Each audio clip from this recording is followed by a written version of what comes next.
Hi everyone, I'm Ventus. With 2017 behind us and the 1 year anniversary for Fire Emblem Heroes coming up, there are a lot of potentially cool things that could be coming our way. So I just wanted to go over some ideas that I've been thinking about over the last year or so that either haven't been implemented yet or I think may be beneficial for the game. Some of you who have followed me for at least a good portion of this time may be familiar with some of these ideas already, because I've talked about them as random asides in some videos or during some streams. Some of these things other people may have discussed in the past already. I don't read Reddit and I don't follow other Fire Emblem Heroes content creators, so I'm just taking a shot in the dark. If some of these ideas have been discussed already in the past, that's fine.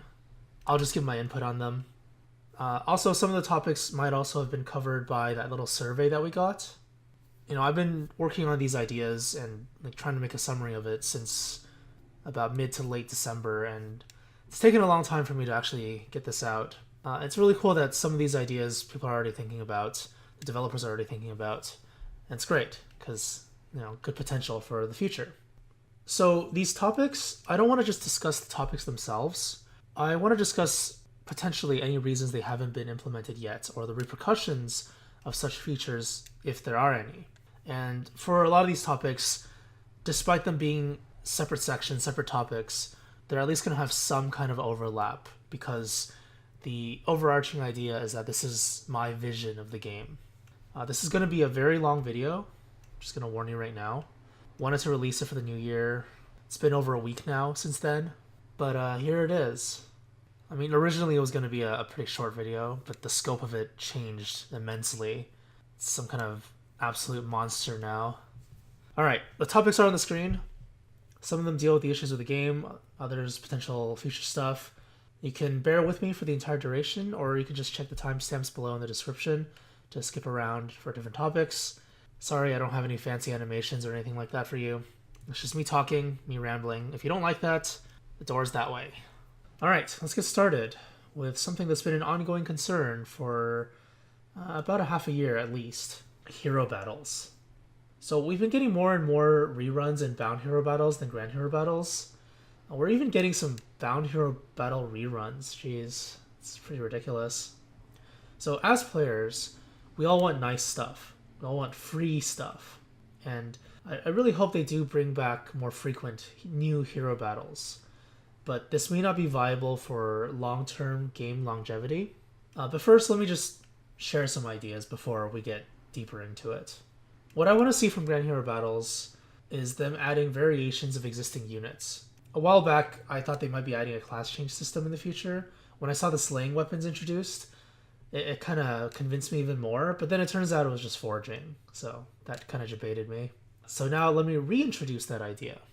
I want to believe that one of the reasons why they're doing less Grand Hero battles is because they don't want to exhaust the cast of Fire Emblem, which, doing that may shorten the lifespan of the game. There are hundreds of characters in the series. Of course, they have varying popularity. A lot of them are just throwaway, one-chapter bosses, and some of them are memes, like the Berserker twins. In order for Fire Emblem Heroes to continue its services for many years to come, it needs to not reach the point where we're adding characters like Gomer, Hyman, and Bentheon. I just pulled those names from Shadow Dragon. They're just worthless one-chapter, no-name bosses. Really random. I didn't put Gazak in there because Gazak is the legendary Pirate King, right? We should get a Grand Hero battle for Gazak. And he's also a Fates character, too. So that kind of guarantees that he's going to be in Fire Emblem Heroes, right? That's how it works. Grand Hero battle units are already limited edition units, technically. They're free, okay, but they're not readily available to summon, and to some extent, they're even more difficult to obtain than high rarity units for newer players, because if they miss the event, or if they can't do it, maybe they miss the rerun, maybe they can't do the rerun, they just can't get the hero. Obviously you can probably get the lower rarity versions of them, but the point is, they're limited, despite being free. At some point, they kept jumping back and forth between some of them, like Michaelis, Lloyd, we got the Infernal ones, but then they went out of order, because the schedule should be like Narcian, Robin, Ursula, I believe. And that's the order that we're on right now. We just finished Nevere.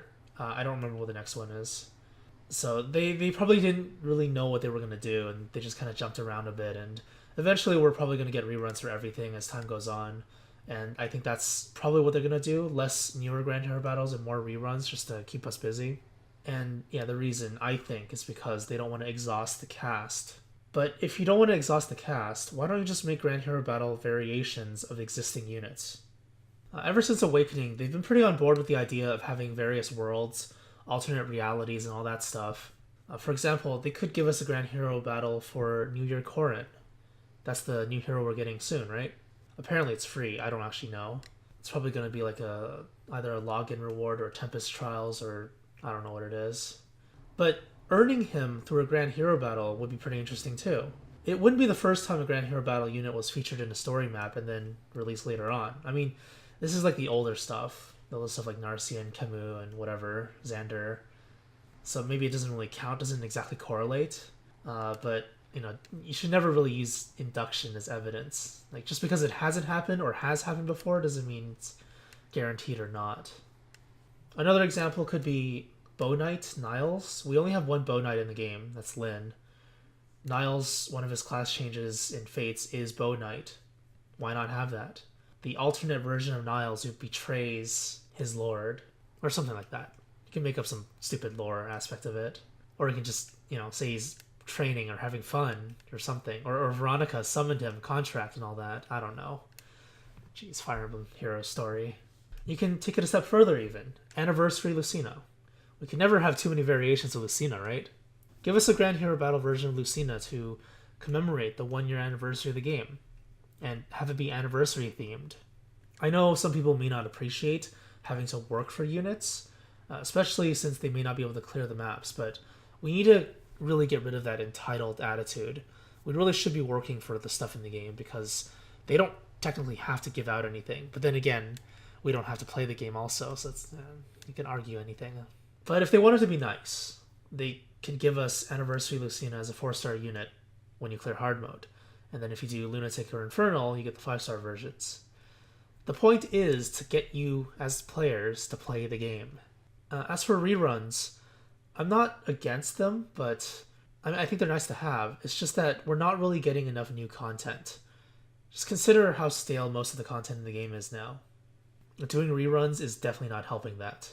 If they are trying to leisurely release things slowly to extend the lifespan of the game, the irony is that I think people will start losing interest in the game before they reach that point due to lack of content. So I really think they need to throw us a bone here, or multiple bones, or orbs. Okay, moving on to the next topic, summoning. The topic of summoning is a really volatile one. I think it was great how they gave us a free summon for every new focus.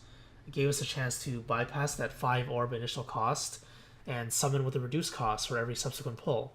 And if you didn't get the colors that you wanted, you can just pull out. Don't even need to do the summon, just do the free one, you're done. Definitely made it a lot less frustrating. Everyone wants free stuff, everyone wants cool units, but there's a lot more to that. And I'm going to use a term that some people may be unfamiliar with, especially in the context of a game, and that's ecology. And I use this term a lot.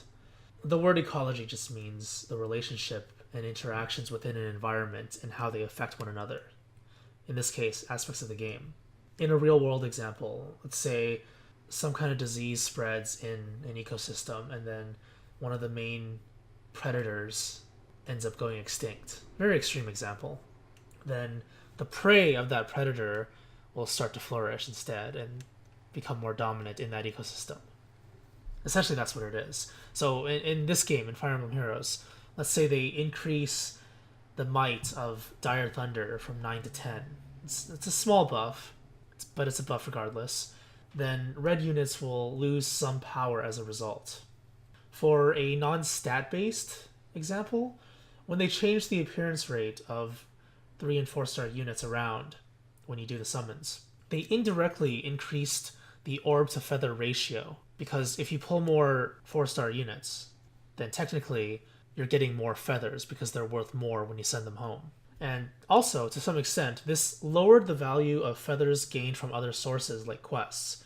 So if the quests give you a static 100 feathers, well, that 100 feathers is technically easier to get now because higher rarity units produce more feathers, and you get higher rarity units more often.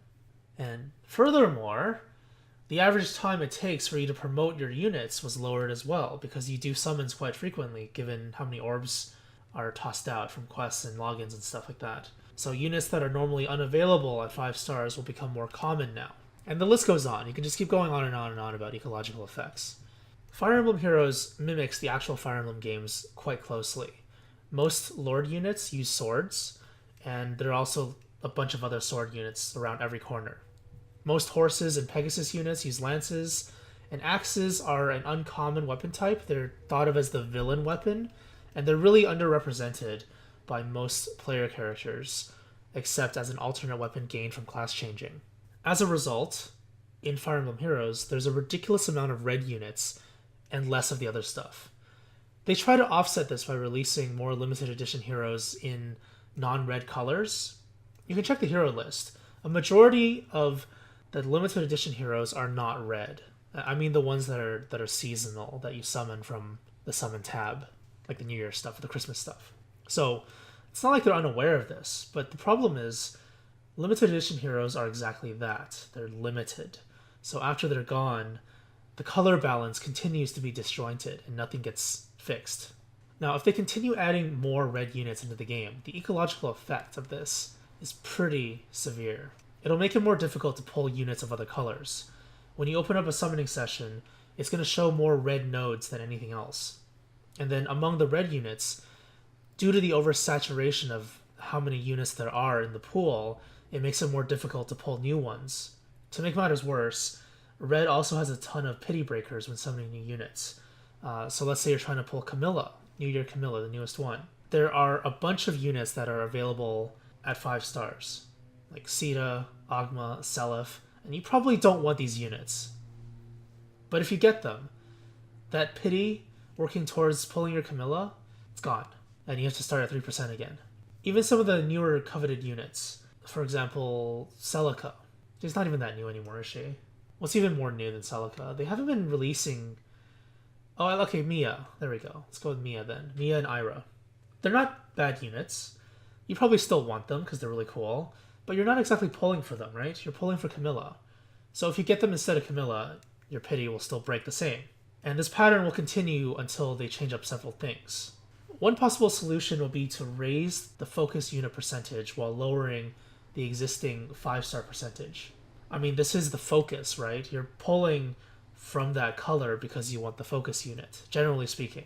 Right now, what the focus does is it increases the chance of pulling units of that color by making that color node appear more frequently, and then in turn, you receive that unit more frequently.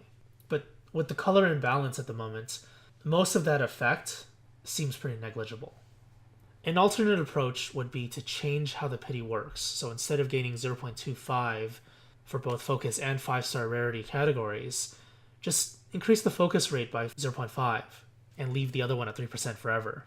Second alternative would be to raise the focus pity rate despite pulling a 5-star unit, as long as it's not a focus unit, and only allow focus units to break the focus pity. So if you pull 10 Celicas, 10 Iras, those pulls will still go towards increasing your pity rate for the focus hero. And until you pull Camilla, the focus pity rate will remain, and the other percentages will adjust accordingly, of course. Finally, a more extreme solution is to make more units available at lower rarities. Now, I feel like this is, even though it's kind of extreme, I feel like it's an inevitability. But I don't know if the devs are on board with it, and I can understand why. It's a gacha game after all, and it's a business, essentially. They need to make money. If anything, it'll be like a contingency plan for when the player base drops a bit, if they want to appease us during some kind of nice event. Let's say maybe the anniversary event? Huh? Maybe? There's always a chance. So the idea is, whenever a new unit is released and their focus ends, most of them remain at 5-star rarity, and maybe one of them drops to 4. But if they keep doing this, the 5-star pool is going to start to clutter so badly that it'll become ridiculously hard to pull the exact unit you want. I mean, it kind of is like that already, right? My idea is, after the focus, only one of the units remains at 5-star rarity, while all of the others drop to 4. And usually it's just like 2 of them, because they only release 3 heroes at a time now. Maybe after 2-3 months, longer if they think it's necessary. They probably have a better roadmap for this than what I can imagine. But after that amount of time, a certain amount of time, the 4-star pool for units will drop to 3 stars. So for example, Seliph was one of the first units released after the vanilla patch, the vanilla version of the game, the base game. He's still available as a 4 or 5-star unit. Well, it's been well over 3 months. Just drop him to 3 to 4. He has a legendary weapon, sure, but so what? So does Eliwood. Eliwood has always been 3-4. And it's not like he'll never be available at 5 stars again, right? Special focuses like weapon refinement, heroes with brash assault, I guess. Whenever those things come up again in the future, if people actually want to get him, they can focus on getting him this way. And besides, we're getting more feathers now anyway, right?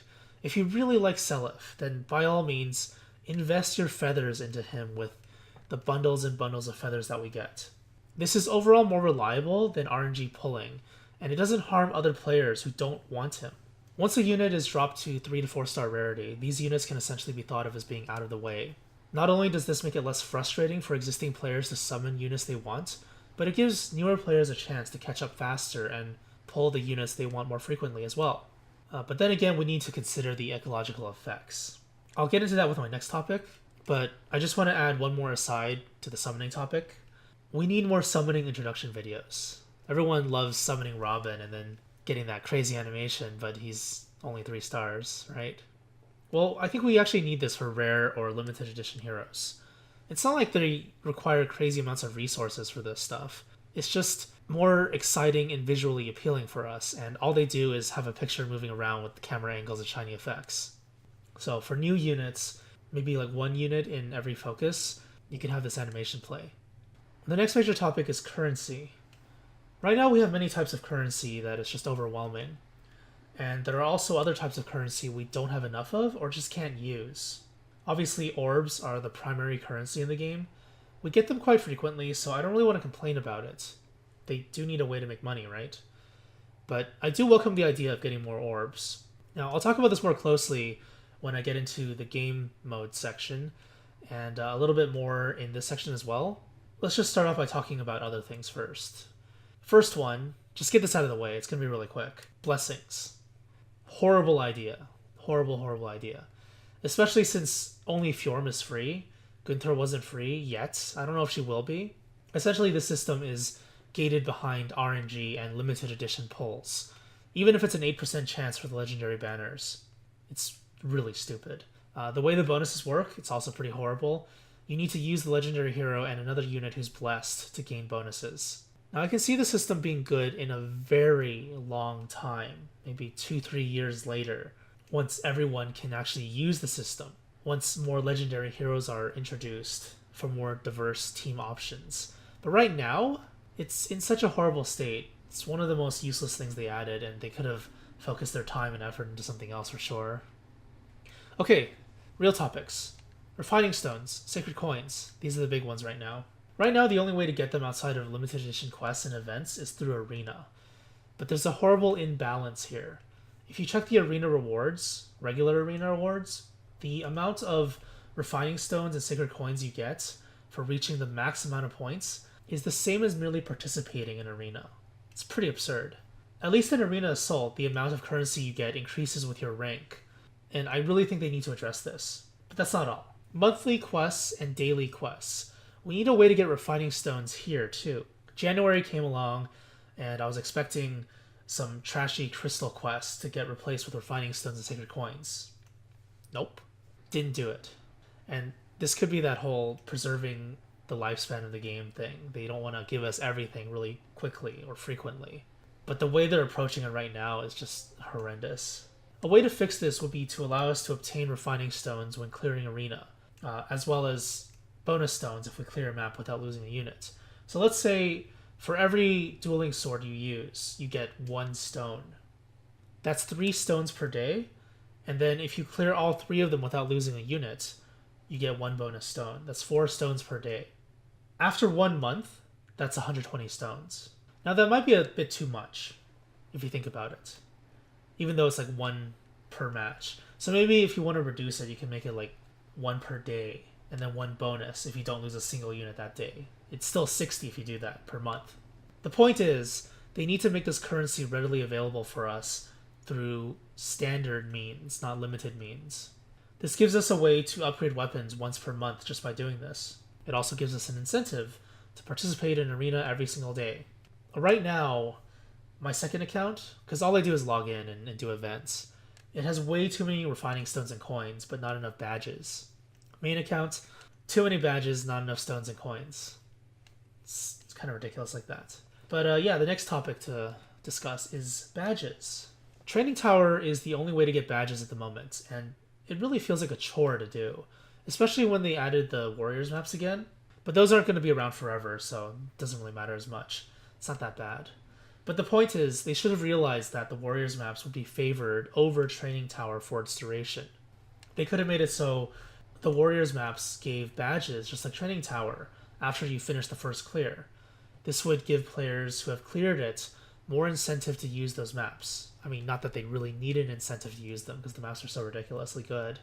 You know, just to balance out the currency gain that we get. It would have been a good way to do it. The ecology of currency and its availability is a serious problem. We need a way to exchange currency. Let's be honest, whales are going to dominate the upper extremes of the game anyway, so if you have orb exchanging, it's not really that bad of an idea. Being able to exchange orbs for badges, feathers, or other kinds of currency will give players more options to work with. They can favor working on an existing unit instead of summoning new ones. Because if you're not interested in summoning the new units, then why don't you just use your orbs to invest in a unit that you like? Since they're clearly trying to make Fire Emblem Heroes last for a long time, given how slowly the game is progressing, this actually lends itself to that mentality too. If someone finds a unit that they like, it makes sense that they would want to invest into that unit more. But at the moment, not all the tools are available immediately. The lack of currency except as timed rewards, dailies, weekly arena rewards, special limited time modes like Tempest Trials, it really hurts us. And sure, we do get a lot of feathers, but it's hardly enough to fully invest in your units. Now imagine if you could exchange one orb for 500 feathers, or possibly even up to 1k feathers. Currently, a 4-star unit yields 300 feathers, but that's very little. The trade-off is you don't get that unit as an option to either use or sacrifice for their skills. You just want to go for the feathers. So having a currency exchange system allows you to do that. It's a kind of positive trade-off for the player. Like, you don't really lose anything if you're going to do that anyway, but it's a good option to keep players interested in the game. That's the point. I want to have this option to exchange orbs for large amounts of feathers to upgrade a unit, because right now, let's say the unit is not available except as a 3-star, 4-star unit, then you're definitely going to have to invest a lot of feathers into them to make them plus 10 or however you want to make them. And this is essentially the end result of all of these proposed ideas that I had earlier. Make more units readily available and give us more ways to spend our currency the way we like to. It'll create a more enjoyable experience for most players, because most players just want to play the game for fun, right? And yeah, most people like their waifus and husbandos anyway. From a more business-oriented standpoint, currency exchange may give players more incentive to spend money on orbs if they need to push for that extra bundle of feathers or badges or something. Now, I do think some things should remain behind certain game modes to prevent the game from being fully pay to win. Maybe keep refining stones behind Arena or some other game mode. But I think even free-to-play players will appreciate this kind of system because of the options they get. Now again, this may be a contingency plan if the player base starts to drop. It could be like a band-aid fix for player involvement in the game and income that they receive. But I think if Fire Emblem Heroes ever reaches that point where they're struggling with those aspects, then they probably have a lot more to worry about. At the moment, I can't give a clear perspective on this matter without making a ton of assumptions, so I'll refrain from doing that more. You can ruminate on this topic yourself. Well, there's one more alternative that I want to bring up, and that is consolidating currency. I don't think this one's very likely, because it's a little bit tricky with all things considered. Right now, orbs are essentially the consolidated currency. It's the one you got to pay for, and you can use it for basically everything. Adding another alternative that does something similar seems like a poor choice, but if they do decide to do this, it would make earning currency less annoying. The standardization of currency makes it so it's easier to organize and understand the requirements of certain aspects of the game. So at least there's that incentive to do it. But they're going to really have to thoroughly think through this before implementing it if they do decide to do it.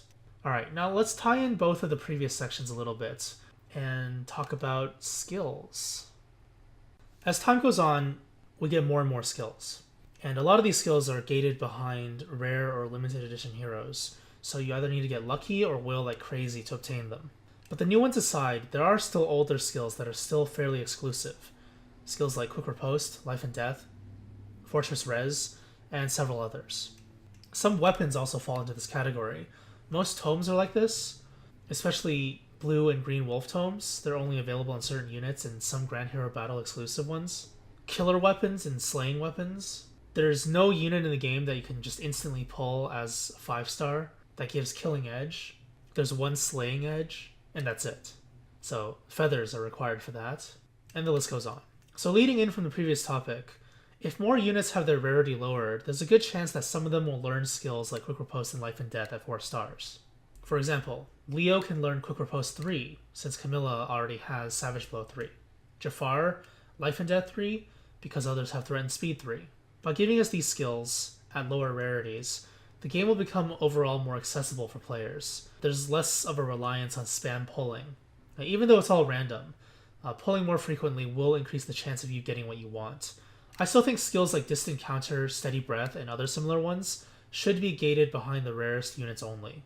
But those are outliers, they don't really apply. And the thing with Quick Riposte and Life and Death is that they're not really game-breaking.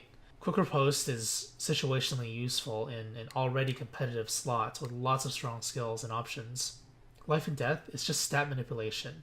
It allows slower and tankier units to fulfill more of an offensive role, or it allows fast units, glass cannons, to be better at their role. It accentuates their strengths. If they don't lower the rarity and give us currency exchange or more ways to generate feathers efficiently, and I don't mean grinding hero merit, because that's not efficient at all, then there may be less of a reason to do this. But the thing is, why not both, right? It makes it overall more convenient to have more features. Another option is skill crafting, and I've been playing around with this idea for a while. I think it was mainly because it took me like 6-7 months to pull Hinata. Frustrating. Similar to the Sacred Forge, they could add a skill forge. Now there are 2 ways they can approach this.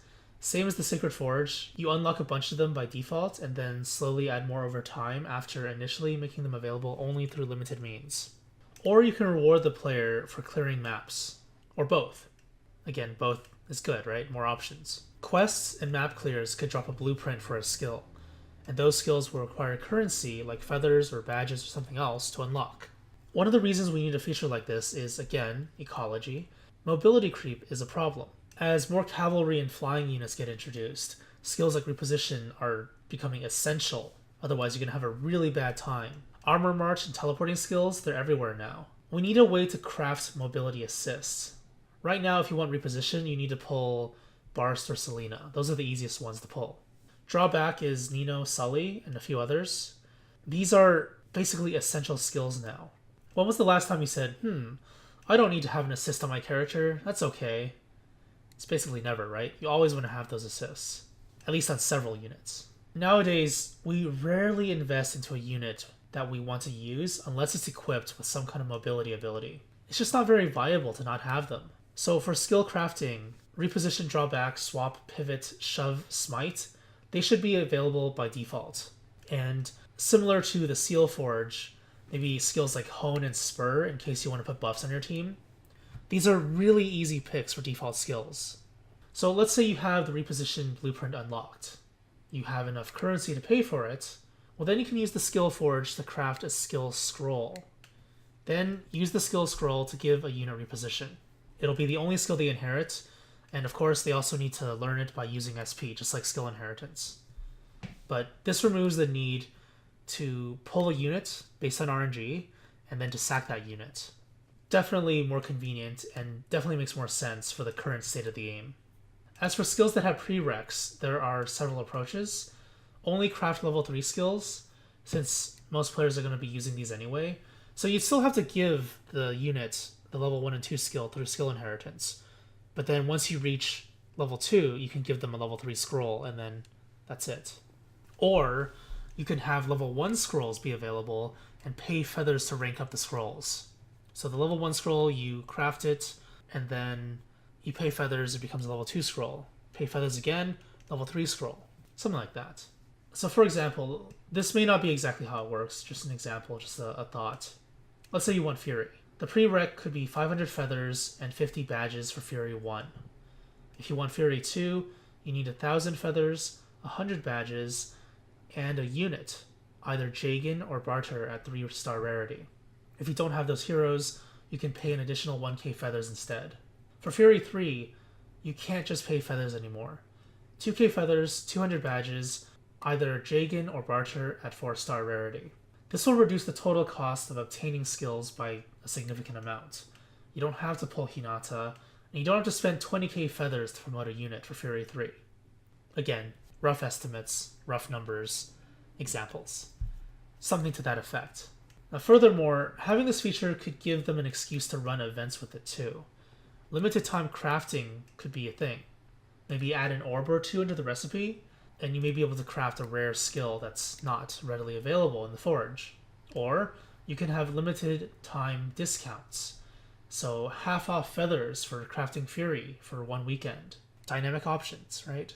Having more options, having these potentially useful events that they can run, it adds more content to the game. Now again, this feature will give us more options to customize our units, especially the ones that we like. Or we can just ready ourselves for arena or other game modes better more frequently. The idea is to basically reduce the overall cost for obtaining these skills, since these are essential skills for score attacking properly and helping your units perform competently. Now the problem with this idea is that feathers will become extremely valuable currency if you give them even more uses. We're going to need a way to replenish our feathers more frequently, and we're going to need game modes that reward more feathers. As for existing modes that reward feathers, they're probably going to become more competitive. Now the idea isn't perfect, and I do hope they end up doing something like this at some point, but as with all these ideas, it would require more thought and understanding of the state of the game. And obviously they have the metrics for that, and we don't. We can only assume. Now just very quickly, since I don't have a proper section for this, last year I talked about hero crafting a lot, so let me just talk about it briefly here. Currently we have 3 rarities that we can summon from, 3, 4, 5 stars. But there are 2 that are limited to daily hero battles, and I think they phased it out, but older Grand Hero battles and some quest rewards give out 2-star units as well. I think they've moved past the idea, but I would like it if they bring it back. Hero crafting could be feathers in exchange for a 1 or 2-star unit. Of course, you also need a blueprint for them. You can think of it as hiring a mercenary. You hire them cheaply, but they're not very loyal to you, and they don't want to work very hard for you because they're only 1 star or something. Feed them more feathers, they get more loyal, they become stronger. Or you could feed them feathers and then kill them for their skills later, because you're evil. This could also be a way to reintroduce Grand Hero battle units, or limited edition heroes like Marth, Tobin, Black Knight as well. You can craft them at 1-star rarity and slowly promote them up. That's what hero crafting can bring to the game. More units available, more rare units available, more options. You see the pattern now? Options feel good, options are great. And options can also be monetized from a business perspective. It's good for everyone. Moving on to stats. I don't have too much to say about stats. Obviously the newer units have power creep stats, even the normal ones, so brave heroes, trainees, and villager type characters, they don't seem as special anymore. But whatever, it is what it is. I can't really say that much about it because if that's the direction of the game they've decided, then so be it. I mean, I could talk about it, but that would go on forever, and this video is already really long, so instead, let's talk about some smaller topics. I want to see stat variation shown in the character screen. They did some hilarious UI changes to make it clear which skills were weapons, assists, and specials. Really? And yet we can't see boons and banes? Just think about how absurd that is for a moment. I want to see the boon and bane instantly when I open a unit status. It's really strange how this wasn't a feature in the vanilla game, because they could have easily taken an example from Pokemon. They've been doing this for years and years, showing the plus and minus in stats. It's not that difficult, right? I understand the whole burden of knowledge thing and not overwhelming the player with too much information, but this is pretty basic information, right? And it's vital basic information. There's no reason to hide it. Now, on the topic of boons and banes, something I'm going to touch on briefly, stat rerolling is definitely something I want, and I think a lot of people probably want this, but I feel like this is another one of those contingency plans. if the game ever declines, they'll add it to band-aid up the bleeding. There's really not much else I can say other than I hope it comes one day, and hopefully not for the reason that I'm assuming, the band-aid thing. Just as an aside, the game is slowly favoring more defensive units nowadays. Defense tiles, more defensive skills like distant defense, steady stance, and even Sacred Seal versions of some of them. Of course, there's also weapon refinement. They give more defensive stats than offensive stats. I think this is all pretty interesting when you think about the ecological effects. But I wonder if some units may be pushed a bit too far over the edge by this, and how will they manage to balance it afterwards? How long will it take them to balance it? Because right now, armored units, they're pretty insane. They were already doing pretty well with some of the new stuff that I listed above, as well as Armor March, but now they have Vengeful and Bold Fighter too. Now, right now these skills are gated behind limited edition heroes, okay, and they're gone now. But some units in the future will probably have these skills, and they're really dangerous skills, very powerful skills. Don't really have much else to add to this topic unless I want to go into deep analysis. I don't at the moment. But the point is, there's going to be a lot of things they need to look into soon. And because it is a gacha game, they normally don't go for balancing the game in a traditional sense. They balance it indirectly. So they introduce more powerful things to deal with the things that are problematic. That's how they do it. We'll see though. I'm interested to see what they're going to do. In regards to character balance and all that stuff, the next topic is weapon refinement. It's kind of related to both skills and stats. Weapon refinement has made a lot of units viable as niche picks, or even gave them the potential to break the game apart.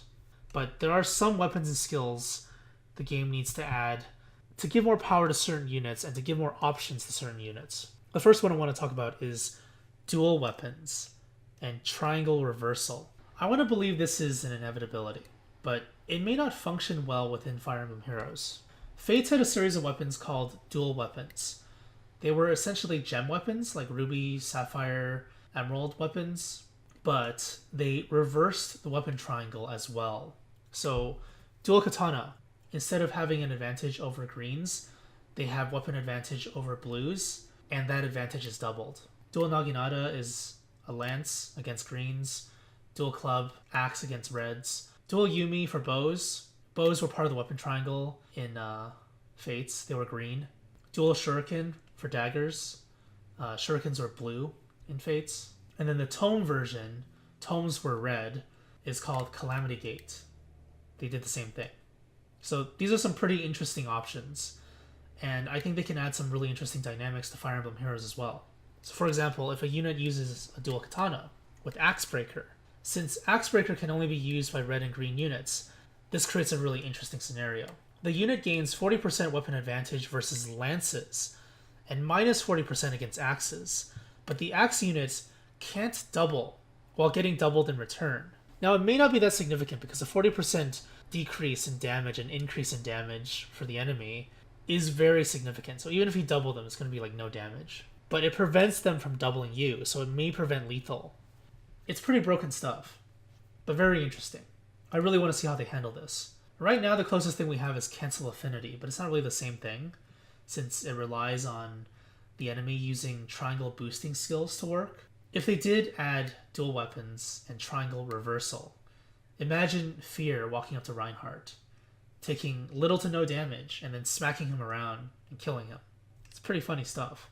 Another feature from Fates, Rend Heaven. This skill was basically that game's Moonbow. It was consistently powerful, high activation rate, very strong skill. Rend Heaven takes half of the enemy's strength or magic and increases your damage dealt by that much. So you can kind of think of it as reverse Dragon Fang within the Fire Emblem Heroes context, but it only factors in base attack. I think if this game were to add Rend Heaven, it would be kind of similar. 4-turn cooldown for 50% attack bonus, or 3-turn for 30% in the form of a Draconic Aura equivalent. Now that's assuming they use total attack. They could change things up a bit, because the attack stat and skill damage in this game are a little bit different than in Fire Emblem Fates. They could do like a 2-turn Rend Heaven, which could be ridiculous depending on how strong it is. But if they want to mimic the cooldown, or the activation rate, I guess, from Fates, then 2 turns would make the most sense, and they would have to change the damage values and stuff like that. Maybe 30% of the enemy's base attack or something. In most cases, that's like, what, 10 damage? Still a lot of damage. So why is this skill important? Currently, low attack units have very few options. They either need to run a defensive stat skill like Bonfire, Iceberg, Ignis, Glacies, or they need to stick with a reliable Moonbow, Luna, or something to that effect. I mean, you can think of Moonbow as increasing your damage dealt equal to 30% of the enemy's defensive stat. Rend Heaven could be about the same thing, but you do it on the enemy's offensive stat. Now, you could lower the percentage of Rend Heaven to like 15 to 20% damage increase on a 2-turn cooldown, or you can use base attack only and use like 30%. I actually think that Rend Heaven should function similarly to Moonbow, but it can be pretty busted. So we'll see what they do if they ever add it. I mean, we have skills like Regnal Astra and Black Luna already. Those are pretty busted, but those are exclusive skills. This is something you can actually inherit. Rend Heaven gives low attack units like Henry, Erika, Odin, Female Corrin, Baruka, Merrick, and a bunch of dagger units an alternative way to deal damage. It's also another way to counter enemy buffs and high damage units, which the game is already trying to discourage with all the buffs to defensive options. So this is definitely an interesting skill they could add, but like dual weapons, I'm not entirely sure if the game could handle it. I'm always in support of more options and more dynamic decision making when you're trying to build a character instead of just clear-cut answers. But dual weapons in Rend Heaven, these will actually open up the game and cause most people to rethink their strategies. But maybe that's exactly what we need in this game right now. Alright, finally let's end off the skills and stats portion with weapon refinement. I expected them to, I still do. I expect all weapons to be forgeable in the future, including brave weapons. Now currently the system, to be honest, is pretty lazy. It's like you spend a bunch of currency, you give HP and a bunch of other stats. That's basically every single weapon, give or take a couple of legendaries. Less offensive stats, more defensive stats. That's all it is. And a lot of them, they're really not viable options. In most cases. I mean, you can use them, but in most cases you probably wouldn't. Right now, after adding the system, they kind of made a clear-cut favorite, and that's the slaying weapon. So let's use axes as an example. Slaying axe is 14 might. It's 1 less might than silver, and it gives cooldown reduction. It's a powerful weapon in almost every scenario, and it's basically the most widely used axe now. Brave axe is not as effective anymore. Your character needs skill synergy with brave weapons now more than ever, but it's not like they're awful, right? Brave axe Christmas Lissa with Bold Fighter, it's pretty absurd. Most armored units can make use of that skill combo and become extremely deadly. And of course, units that have high attack and low speed, they can use the weapon really well. But regardless, as the game grows, I think that brave weapons will probably have some kind of weapon refinement in the future.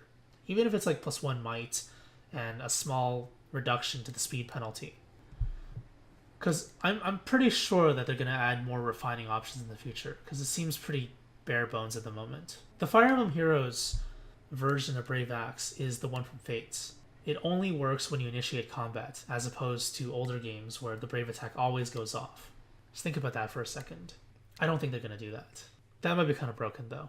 That's not all that needs attention. Silver weapons are almost never as good as evolved weapons now. Evolved weapons are all 14 might now for melee and 12 for ranged. So they're just slightly short of silver weapon damage, but they also give additional effects, like effective damage, cooldown reduction. So I expect them to do something with silver weapons soon. Silver weapons have always been known for their raw damage output. They do damage, that's it. That's what they're used for. So a good way to continue this trend is to allow them to gain damage under certain conditions. For example, an evolved silver weapon may gain +4 attack when initiating combat, or have a defensive option, +4 attack when attacked. Again, let me refer back to Fates, because they had so many different weapon options.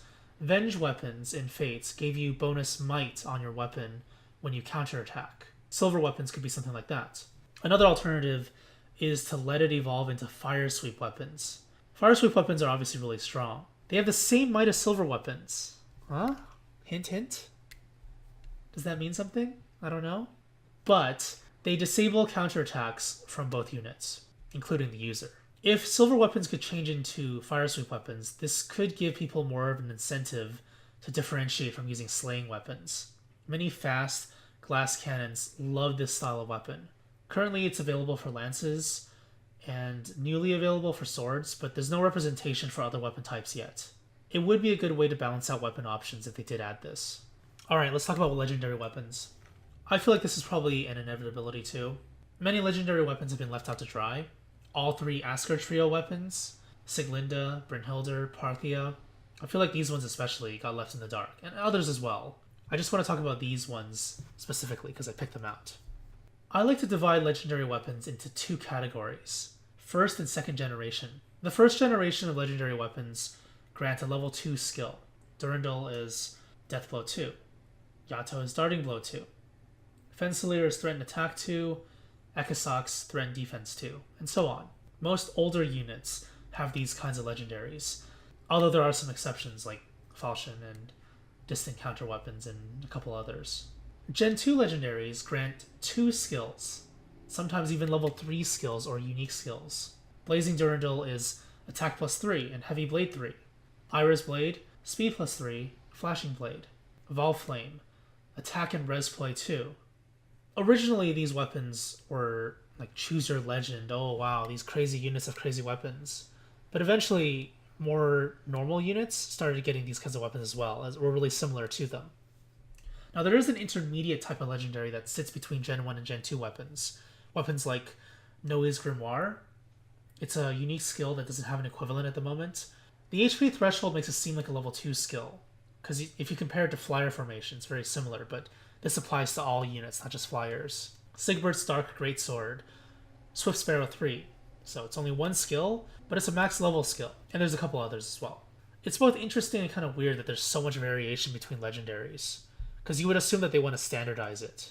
So here's part of my suggestion, and like I said, I feel like this is inevitable. The Asker trio needs buffs to their weapons in exchange for Divine Dew, for sure. Because, these are the story characters for Fire Emblem Heroes. There's no reason for them to not receive some more attention. Alphonse's weapon, Brazen Attack Defense 2, Attack plus 3. Pretty simple weapon, high damage. Improves his strong stats, similar effect to his current weapon. Sharina could get a unique debuff. At the beginning of the turn, units within 2 range of her get -4/-4 to attack and speed, and she gains +4/+4 to attack and speed in return. Anna, +3 speed and access to both Escape Route and Wings of Mercy 3. Kind of a supportish weapon, but, that's what her weapon is. Might as well improve on the current state of the weapon. Erika's Sieglinde. Hone Attack 3, just like Ephraim, instead of 2. And if she performs a follow-up attack, she gains +10 damage dealt. So because she's naturally a fast unit already, she's going to be doubling a lot of units.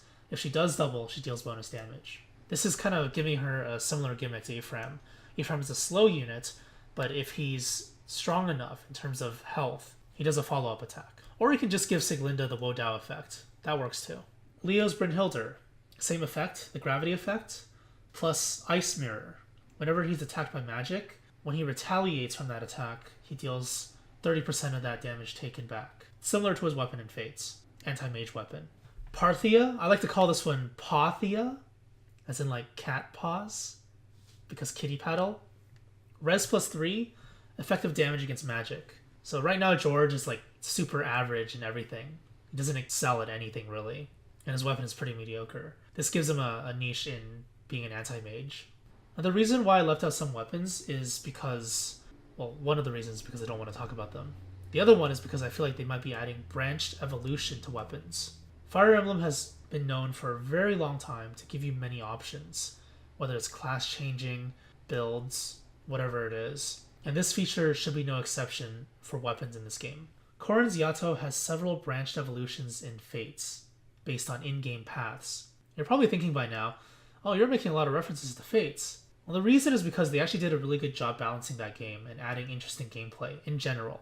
They reduced a lot of the RNG, and I think the contribution of Fates is part of the reason why Fire Emblem Heroes has essentially no RNG in its combat system. Yeah, it's not a perfect system. They did screw up some things in Fates, but that's not the focal point of the discussion right now. The point right now, going back to Fire Emblem Heroes' version of these units and their weapons, Yato. He could have different versions of his Yato. So the base Yato is what Corrin has right now. Noble Yato is the evolution of that, but this is like a kind of in-between version. The one that you really want to focus on is Blazing Yato.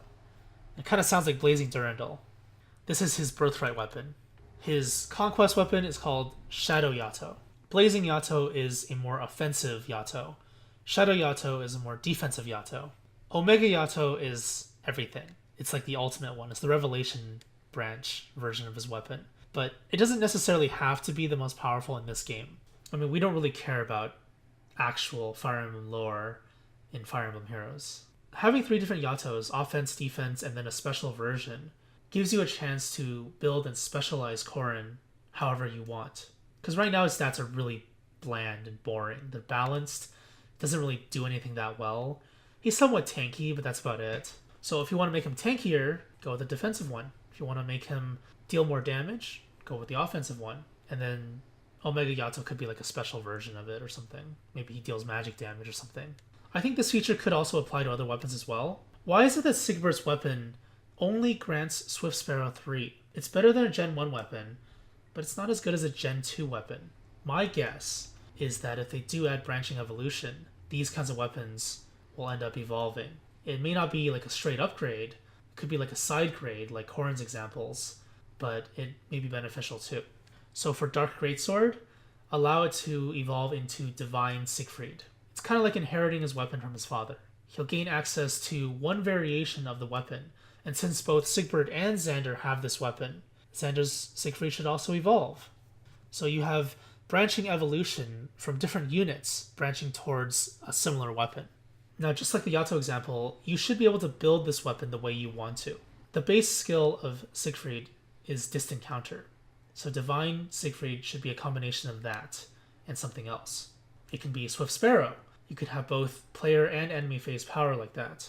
Or it can be straight up enemy phase power, a defensive version of Swift Sparrow, which doesn't exist at the moment, but they probably will add it eventually. These skill options, similar to Sacred Seals, are a kind of modular seal inheritance for that weapon specifically.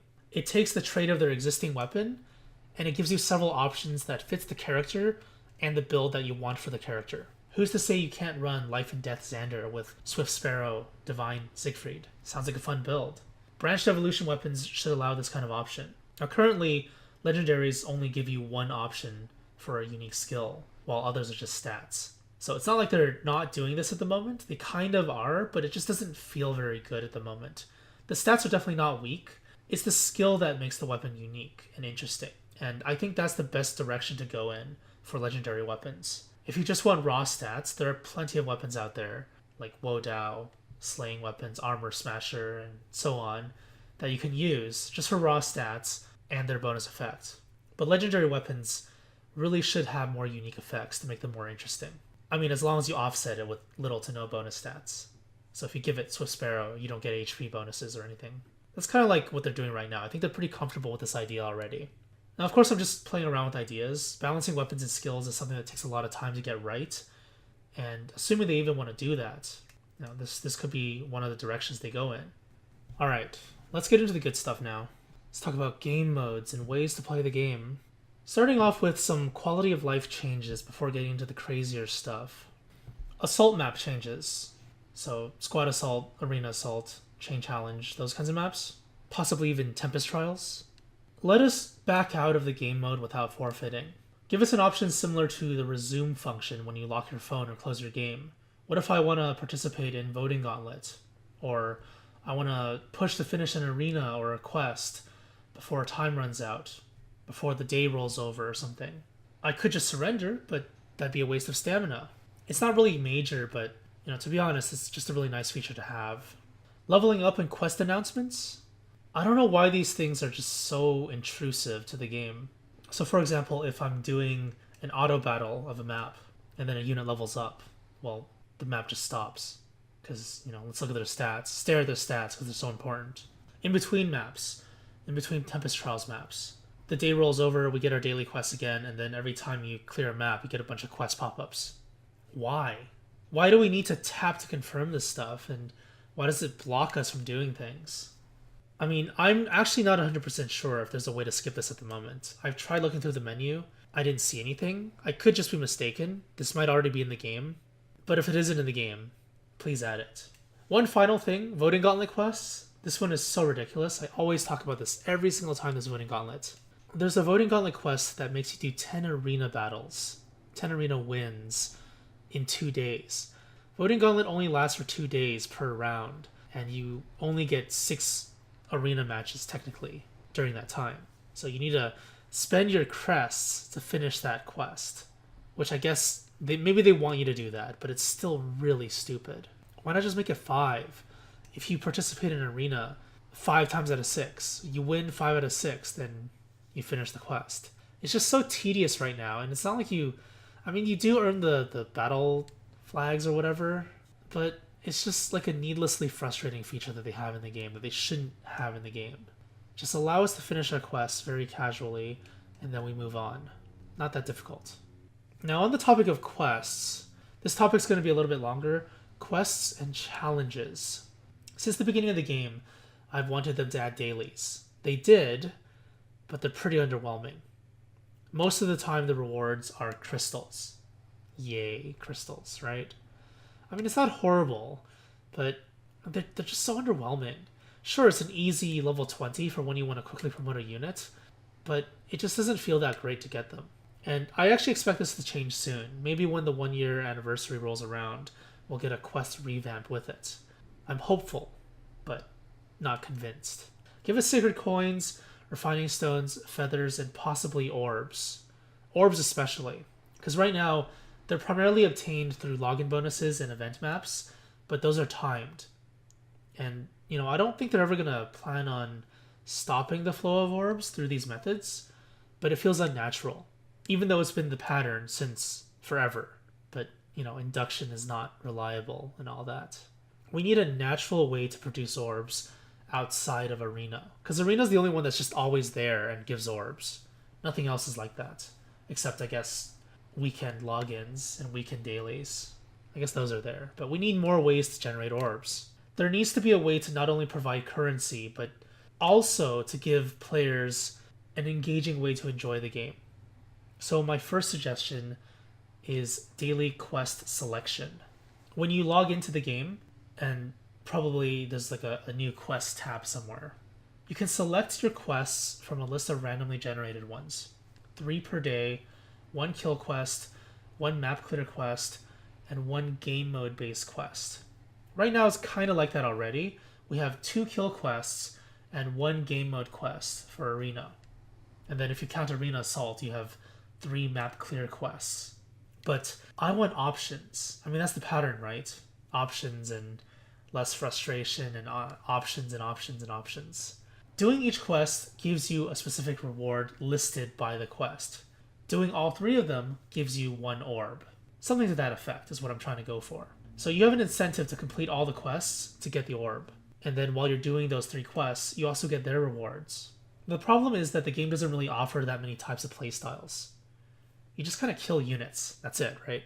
So I think they're going to need to put a lot of thought into this, but my idea is that they should incentivize more gimmicky teams and skills and change up quest rewards based on the difficulty of the quest. Now, I don't mean make it absurdly difficult and then give out 5 orbs at once or something. I mean bonus incentives. Kill 20 units, get 100 feathers. But if you kill 20 units using a monocolor team, you get a bonus of 50 feathers. The problem with this kind of system is that not everyone wants to do it. So if you gate orb rewards behind these types of quests and people don't enjoy doing the quests, then they're not going to enjoy the game anymore, despite more dynamic content, because it's going to be more tedious than anything else. I think I'd fall into this category as well. So the next suggestion is daily or weekly challenge maps. We currently have hero battles for daily maps, but once you clear them, that's it. But it wouldn't hurt to have more, right? Daily maps might be a little bit difficult to implement, because they'd have to make a new map every day. Weekly maps, I think it's pretty good in terms of pacing. Make challenge maps similar to hero battle maps. If you lose a unit, it's over. And then have some kind of weird gimmick, like event dailies. Sure, you can have people that just rip through the maps using Reinhardt or whatever, but you can still make it challenging. If they're designed at least as well as Grand Hero battles, then this could be a very interesting change of pace for players, and a daily change of pace. Maybe even have 3 difficulties like Grand Hero battles. You have 1 orb per clear, 3 orbs per week. Then maybe have one of the daily quests revolve around this challenge map. So every day, there's a new way to play this map. It's asking for a lot, especially from the devs, because they need to put a lot of work into this. But I seriously think we need dynamic content like this in the game to keep us interested. Now, another way to keep us interested is to add an achievement system, goals that we can work towards in the long term. Now, we have that yearly quest thing. There's like that quest that you get when you log in for the first time. It lasts for 365 days or something, and then you get a bunch of crystals and whatnot for clearing story maps. I want that, but more of a persistent one. So for example, the achievement system could be whenever you kill 10 units, you get the achievement unlocked. And then that achievement transforms into a better one. 100 units, 200 units, 500 units, 1,000 units, 10,000 units, 20,000, 50,000, 100,000 units. And it just keeps ramping up and up and up and up over and over again. And every time it ramps up, you get a reward for it. Every time you pull a new unit, let's say you pull Lin for the first time ever. New achievements unlocked. Lin achievements. Kill X amount of units with Lin. Clear a map using Lin only. Activate Lin's Night Sky X amount of times. Activate her Astra X amount of times. Activate Gale Force X amount of times. Use Soul Caddy's Desperation Effect X amount of times. And then the list goes on and on and on. So if you really like a unit, and you just want to keep on using that unit, because a lot of people are like that. They just use the units they like. They invest in the units they like. This achievement system supports that. You will continuously gain achievements, and the achievements will evolve and reward you for using the same unit to achieve these, crazy quests that are very, very long term. And every single time you pull a unit, let's say they add another Lin, Bride Lin, heal X amount of damage using Bride Lin, disable X amount of people's counterattacks using her Candlelight effect, attack units using Dazzling Staff X amount of times, etc., etc. And then they add another Lin, Brave Lin, okay?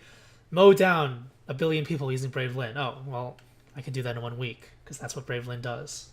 So basically the idea is you have these long-term achievements that you can work towards on certain characters, as well as just general achievements, like clearing maps within a certain number of turns, clearing maps using units without skill inheritance, clearing maps using 3-star units, 4-star units, whatever. These kinds of achievements, they need to put some thought into this. They need to create a really vast achievement system for every single bit of the game. And this, even though it's a lot of work, a lot of effort, is something that we need as players, because we want to keep track of what we do.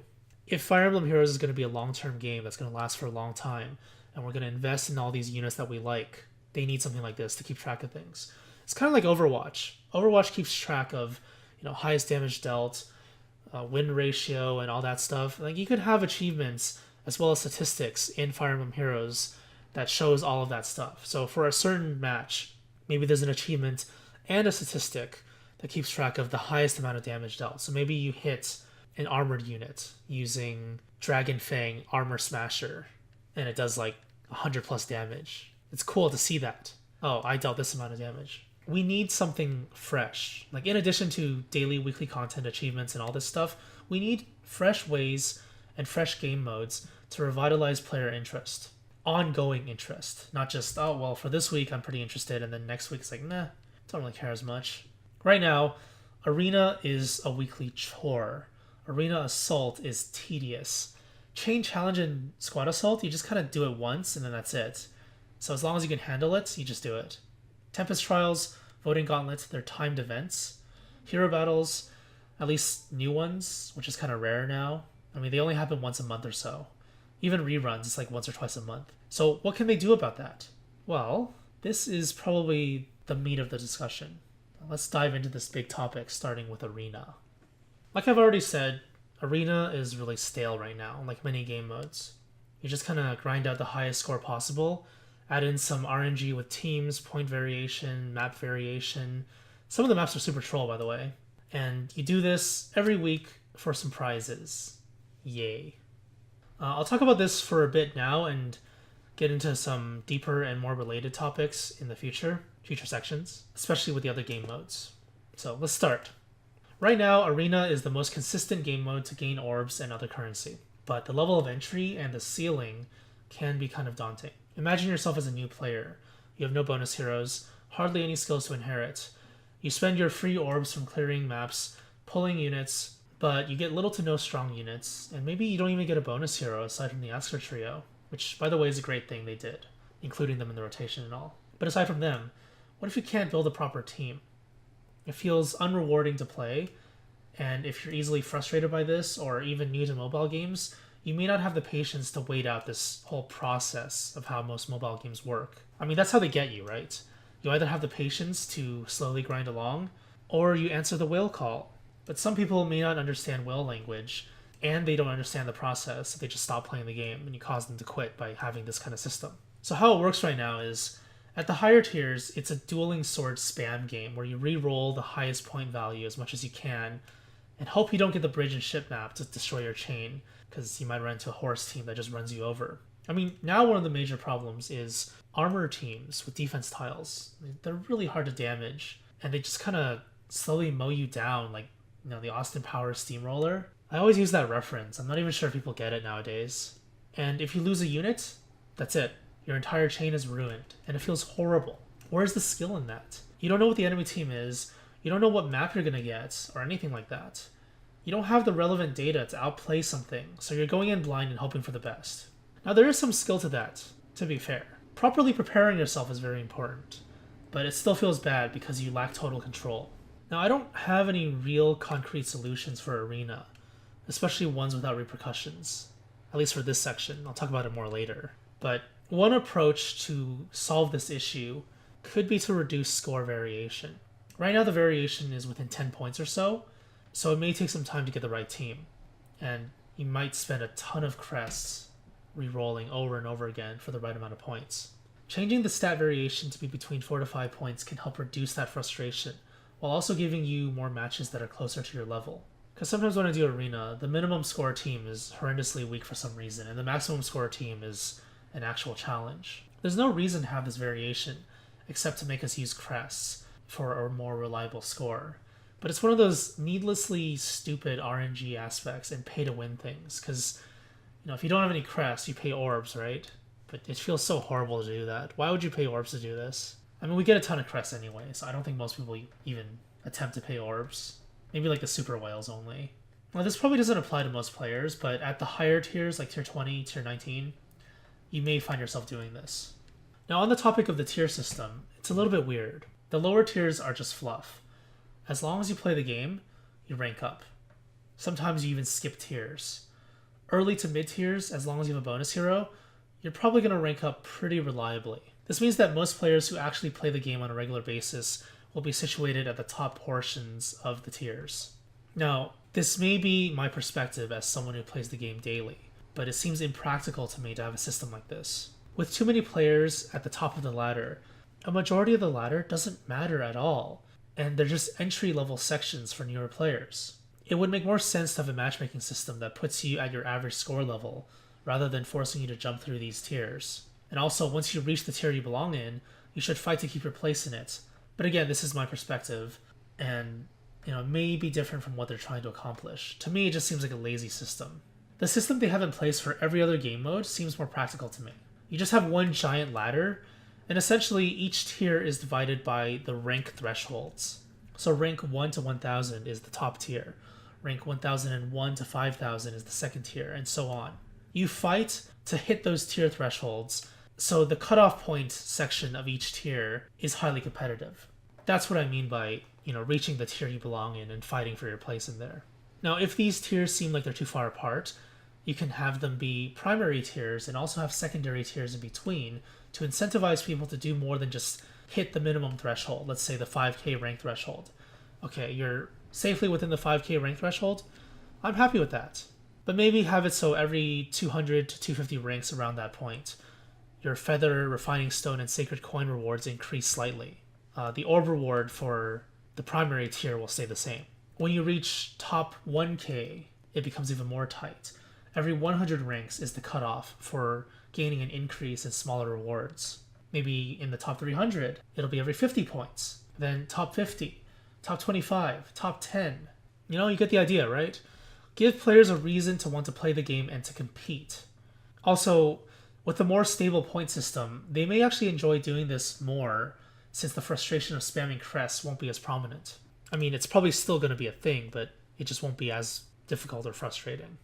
So next, I want to talk about arena seasons. Currently, arena seasons don't mean anything except a new rotation of bonus heroes.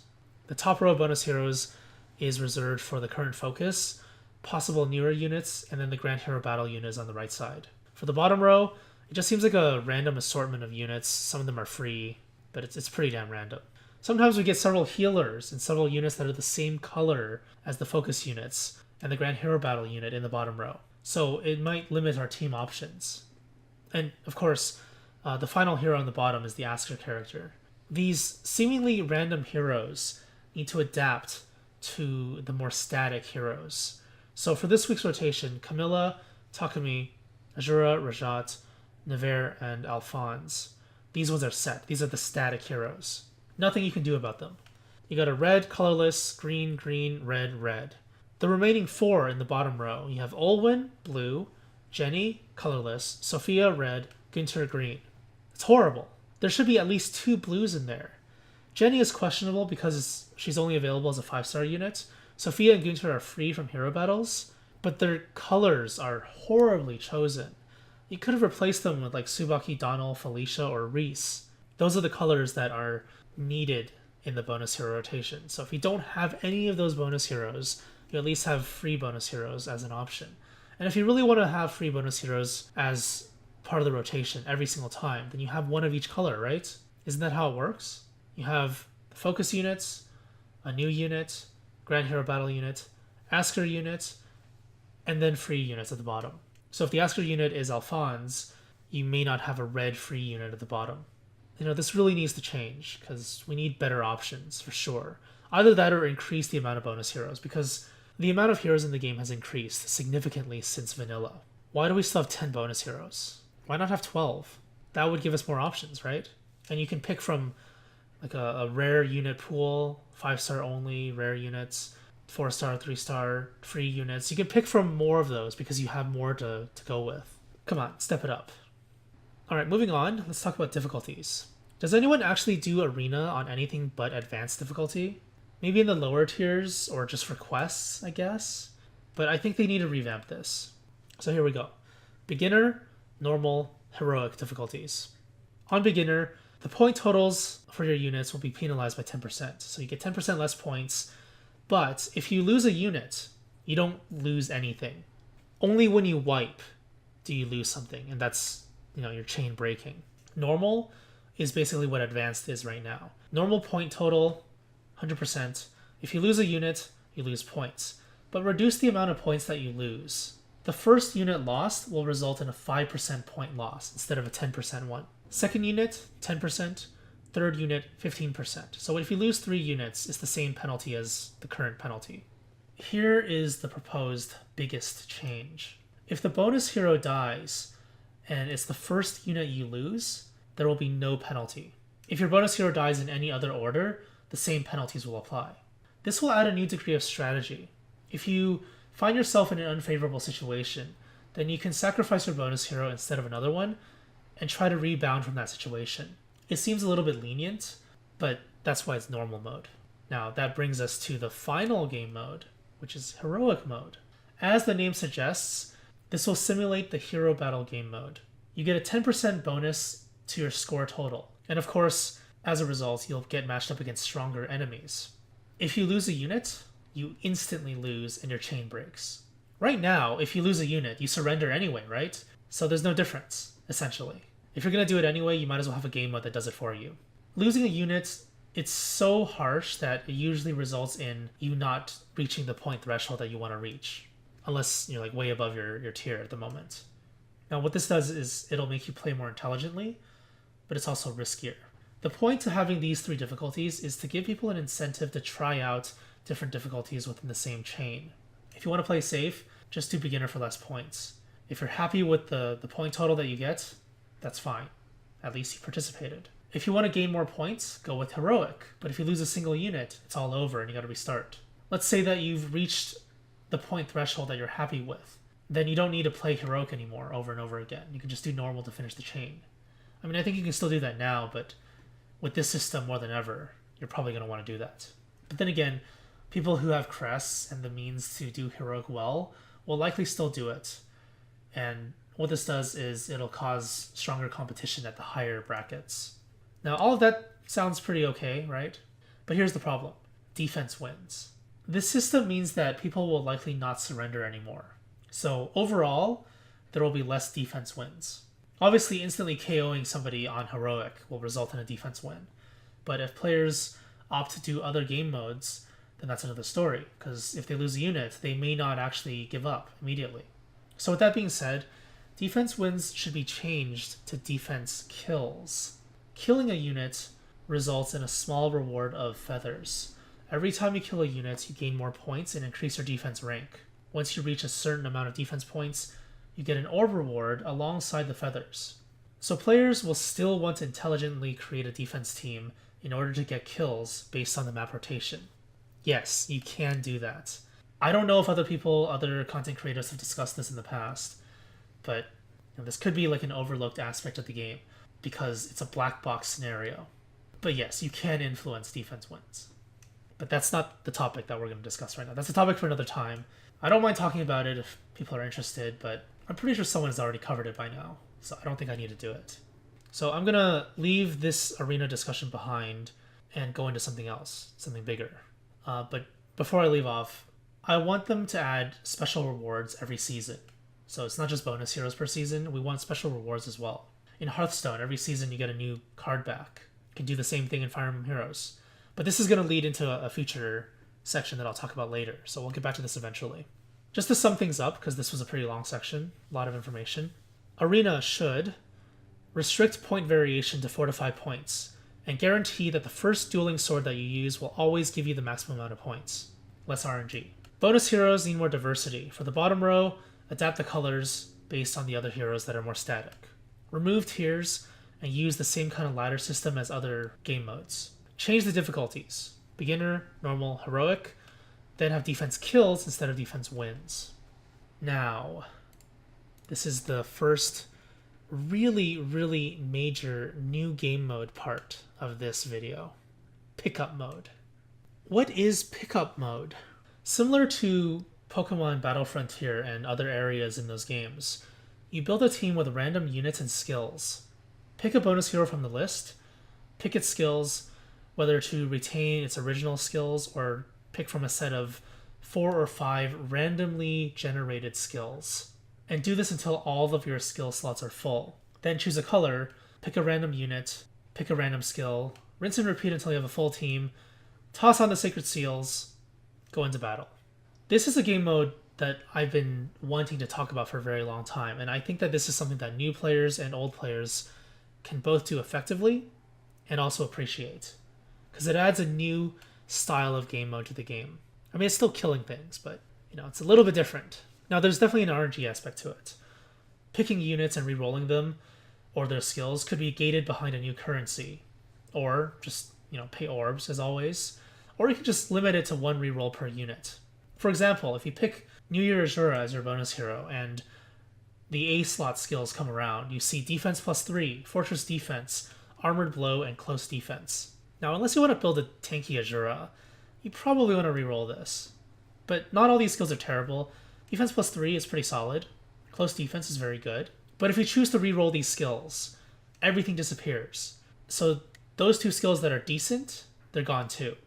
And then when you reroll the skills, you might get stuff that's even worse. You might get like Fortress Res, Warding Blow, stuff like that really don't really do anything on her. But that's the fun of it. That's the RNG, but also the fun of it.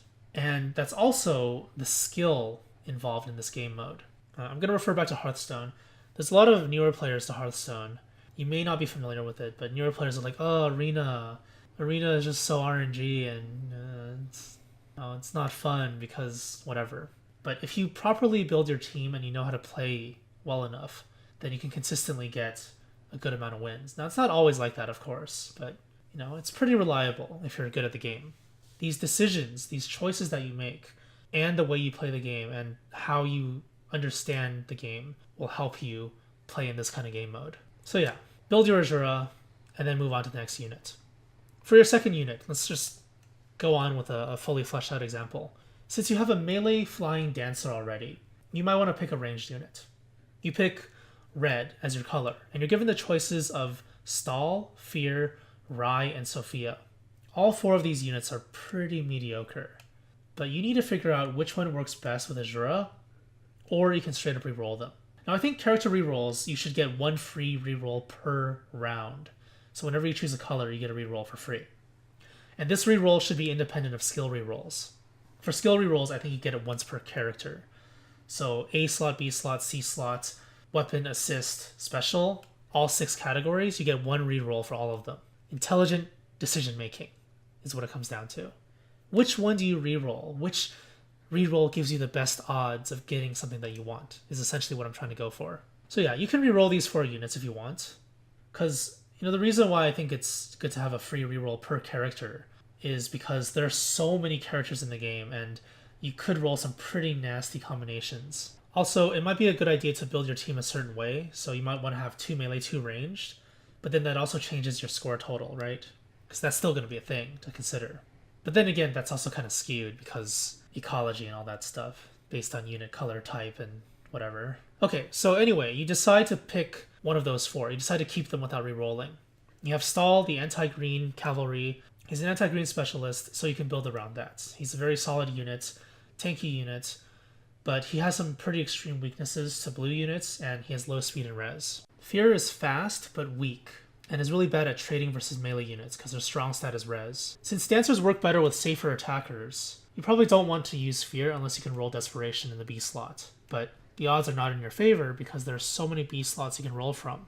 Rai is pretty mediocre in terms of stats. He doesn't really excel at anything, but his base kit is decent enough. He does effective damage versus horses. Seal res synergizes well with magic units and dancers because you can dance after applying it and then your next attack will deal more damage. Feeeh has good attack, but really terrible speed. Her other stats are above average, so she makes a pretty decent tank. Since she shines the most in enemy phase, she doesn't benefit from a dancer as much as other units though. And because a lot of her powerful builds require a lot of inheritance, this may not go your way because of the randomized skill choices that you get. So to me, the choice is between Stall or Rai. Since Azura is melee, I want to go with a safer pick. I'm going to pick Rai, just to keep my melee options open. Because I think if you pick from blue or green, you're probably going to get a better unit than Stall in most cases. And this goes on and on until you finish your team. You can double dip in colors, you can even make a monocolor team if you want. It's kind of troll, but it's up to you. The options are all yours. You make a team with good synergy, you figure out how to use this team properly, and then you win matches with it. Skill. After your team is set, you do 5 battles in arena. All the teams are worth around the same point total, but you also need to consider the units on your team. So melee units are generally worth more than ranged units. It'll be more difficult for you if you use 4 melee units, especially because your skills aren't concrete, but you get higher points for it. Risky, but rewarding. Now this also goes back to the previous topic of 3 difficulties. If you have a high scoring team and you want to reduce the risk, beginner difficulty. Normal difficulty, you can do that if you want to just have 100%. Heroic difficulty for 110% total, but if you lose a unit, it's over. And having a team like this, the chances of you dying, or losing a unit at least, is probably higher than with a normal team in Arena. Of course, the system needs rebalancing and such, but that's the gist of it. It's mainly there to empower players by giving them a new way to play the game. Now, the issue with this mode is that it makes your own units less important. So all of your waifus and husbandos that you've invested into, all the orbs that you spent, all the feathers that you spent to make your unit really powerful and cool, it's meaningless. But you can also think of this mode as an intermediary mode.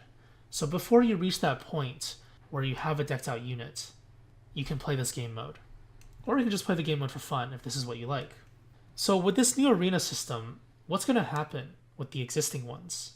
Now let's talk about arena options now. The more arena game modes you add, the more divided you make the player base. That's how games with multiple game modes work. People play the one they like the most, and they pay less attention to the other ones, except maybe as an occasional distraction. Why? Because time is limited. Not everyone has the time to put into the game, completing everything equally. So my proposal is to standardize the rewards. When you pick arena, your weekly rewards are shown at the top. The game mode you play will grant the maximum amount of rewards the first time you play it, or if you play multiple game modes, the highest reward value per currency becomes the reward. Now for standardization, I think orbs obviously should be standard. You always gain orbs when you do arena, so no matter which arena you participate in, you get orbs. Feathers, same thing. I mean, I guess all currencies can apply here, but the point is, no matter which one you do, you get the rewards. And within each game mode, you also get rewards because you have, the tier system, the ladder, and, it just takes the highest value that you get. So you get the weekly reward, and then you get the highest value of rewards per game mode. But what if you play every game mode? Well, rewards from subsequent game modes will also be given, but with diminishing returns for the non-orb rewards. For example, you get 4 orbs for finishing an arena chain. Then you take your points into standard arena, you get 2 orbs and 3k feathers. Then you do pickup arena for 2 orbs and 3k feathers. Well, now the rewards for pickup will be 2 orbs and 1.5k feathers, 50% of the total. If you then do arena assault, you get 2 orbs and 1.5k feathers. So essentially, whatever the secondary rewards are, feathers, secret coins, refining stones, and whatever other currency, it's reduced by 50% every time. If you do all 3 game modes, the total amount of rewards you get is 200%. I mean, this is assuming that you get the same every time. So 3k, 3k, 3k is 6k total instead of 9k. If you get less, it's less than that, diminishing returns and all. So you might be thinking, wow, that's a lot of orbs. But, it really isn't that much. We're not getting as many orbs as we used to now. Daily logins used to be 2 orbs per day for 10 days for a total of 20 orbs. Now it's 1 orb per day except for very special events like New Year, with bonus orbs on day 5 and day 10 for a total of 13 orbs. Just ignore all the other game modes like limited edition ones and events, because you can think of them as bonuses. These kinds of orb rewards we're getting less of now. So give us more orbs. Best way to do it is through the most static system in the game, Arena. Now before I move on to the next major section, let's talk about PvP mode. Just gonna go over this really quickly. I don't think a PvP mode is viable in Fire Emblem Heroes. Other mobile games use this system where you match up with another player, and then the moment you find a match, one player gets the move. Then after that player moves, the other player has a set period of time to make their move, or they're disqualified and they lose. I think that's probably the only effective way to do PvP in a turn-based game like this. I don't like it, and I don't think they're going to do it, but we'll see. I mean, if you have any input on that, I'd love to hear it. I'm all for more game modes, though, but I think this one is a questionable one. Alright, let's move on to castle customization. Castle mode. I actually found it kind of strange that we don't have an interactive castle for this game, because Fire Emblem Fates had that, where you can customize your castle, place structures, use the structures as shops and other things to make your character stronger, gain currency, and all that stuff. Interact with characters, talk with them. Why does Fire Emblem Heroes not have that? It's really weird. It's a mobile game, so you would assume that it would have a system like that, because it can use a system like that very effectively. But yeah, for whatever reason, we can always speculate. The point is, it's not here, but they need to add it. So, castle mode. Replace existing UIs with NPC interactions. Allow you to walk around on your character, your avatar unit, in the castle by tapping the screen. You can talk to Anna if you want to go into battle because commander. You can talk to Sharina if you want to manage your units because she loves heroes and all that. You can talk to Alphonse for... Wait, what does Alphonse do anyway? Well, we'll find a job for him. He'll have a job in the castle. They can even add more characters to interact with in the castle for certain commands. Maybe you can even assign characters, and then they'll have unique dialogue for you. Quests, bulletin boards, announcements, friend lists, and basically all the menus that you can currently access. Give us a castle that we can explore and access those menus with. Fire Emblem Heroes is a crossover fan service game, so it really lacks depth in lore. The people who follow me know how much I trash on the story and all that stuff, because, I mean, I do that in general for most games, because I like to see games with good stories, good storytelling, and all that stuff, good narrative aspects. Now, these types of games, the crossover fan service games, are known for having horrible story. I'm not going to go into that, because I'll be rambling forever on that topic. We want to focus on castle mode here. But the thing is, it's not really that important to the game, so I can just give it a pass. But, you know, it kind of seems like they're kind of interested in some kind of lore aspect to the game, because of book 2 and having new stories, new characters, and all that. Well, castle mode is a very good game mode, if you can even call it a game mode, to do that in. There's a lot of games with like a central hub area and then a bunch of NPCs and then tiny rooms that you can access. Now, it's not that big of a scope in terms of castle size. Add stuff on the walls, on the ground, have some magical stuff lying around, have some Askren technology, put Fjorm somewhere once you recruit her because she's a free story unit, and then you can interact with characters, your surroundings, tap them for sounds and whatever. And maybe once a day you can tap a shiny object and you get bonus feathers. Yay. Add this kind of interactivity to the game that makes the player interested in this world that they're building. As much crap as I give this game for all the awful stuff, they could definitely do this if they really want to make this area of the game stronger. I mean, it's not going to be that much stronger, but unless they put in a lot of effort. But it's something, right? It's at least some effort, and I like to see that. If you don't like interactive world-based menuing, then you can still use the traditional menus. They shouldn't remove that option. Just have the best of both worlds. You can do both. There's just so much potential with this, and they didn't do it. Okay, so that's just the introduction to castle mode. Let's get into more details about castle mode. Castle customization. Pick the tile set and build your castle similar to Fate's. Right now, castle customization is like you pay orbs, you change the carpet and like the lighting in the room. Oh my god, nice. I mean, the main reason you use it is for bonus experience. That's fine. But why not have more? Customize your castle, move your NPCs around, change their menu actions, add more cool aesthetics, place structures. Why is this not a thing? And then make it so you can visit people's castles. And then you can interact with the heroes that they placed. I think it's even possible to troll and put like Odin as every single NPC in your castle. That'd be kind of fun. I would do that, because that's super troll. As long as you have enough Odins lying around. They kind of have this in Animal Crossing. I mean, Animal Crossing is another can of worms. I'm not going to talk about it here. But you can visit people's camps in Animal Crossing, and you can do stuff there. You can do the same thing for Fire Emblem Heroes. There's no reason not to. Interactivity and options are fun. Now, if you have castle mode and you're walking around on your avatar, you should be able to customize your avatar with cosmetics. Now, recently there's been like a kind of stigma with cosmetics, but it doesn't really matter that much. Like you pay what you want, or you can earn cosmetics through in-game things. That's basically what you should do in this game if you have your avatar visible. So maybe every week in Arena, every season in Arena, you get some kind of hat or robe or dye or something that you can change your avatar's colors and equipment with. And maybe, let's say you get a fancy lobster helmet. Maybe every Hoshiden unit in your team gets +1 to all stats in PvE game modes. Wow. Battle effects. I mean, the main benefit really is just to have a unique customization for your avatar. But, you could add other aspects of the game that also get improved, incentive and all that. The devs can probably figure out what people want more than I can. Alright, so with castle mode, I think the inevitability is that you should be able to attack other people's castles, right? So here's a new game mode, Castle Siege. So in this game mode, attack a random castle or attack one of your friends because you're an ass like that.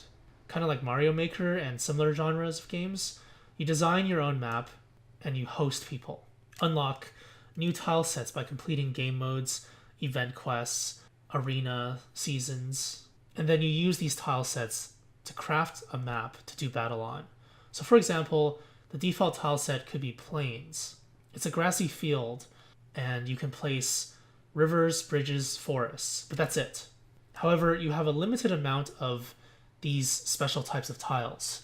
So you can't just flood your entire map with a river and block enemy units from approaching. It's not fair. You have to make it fair, so the game will have to check if your map is valid. Design a map that is strategically sound to defend from attacks, and then set your defense team. All the units on your defense team will gain a bonus in stats. Think of it as like a home ground advantage bonus.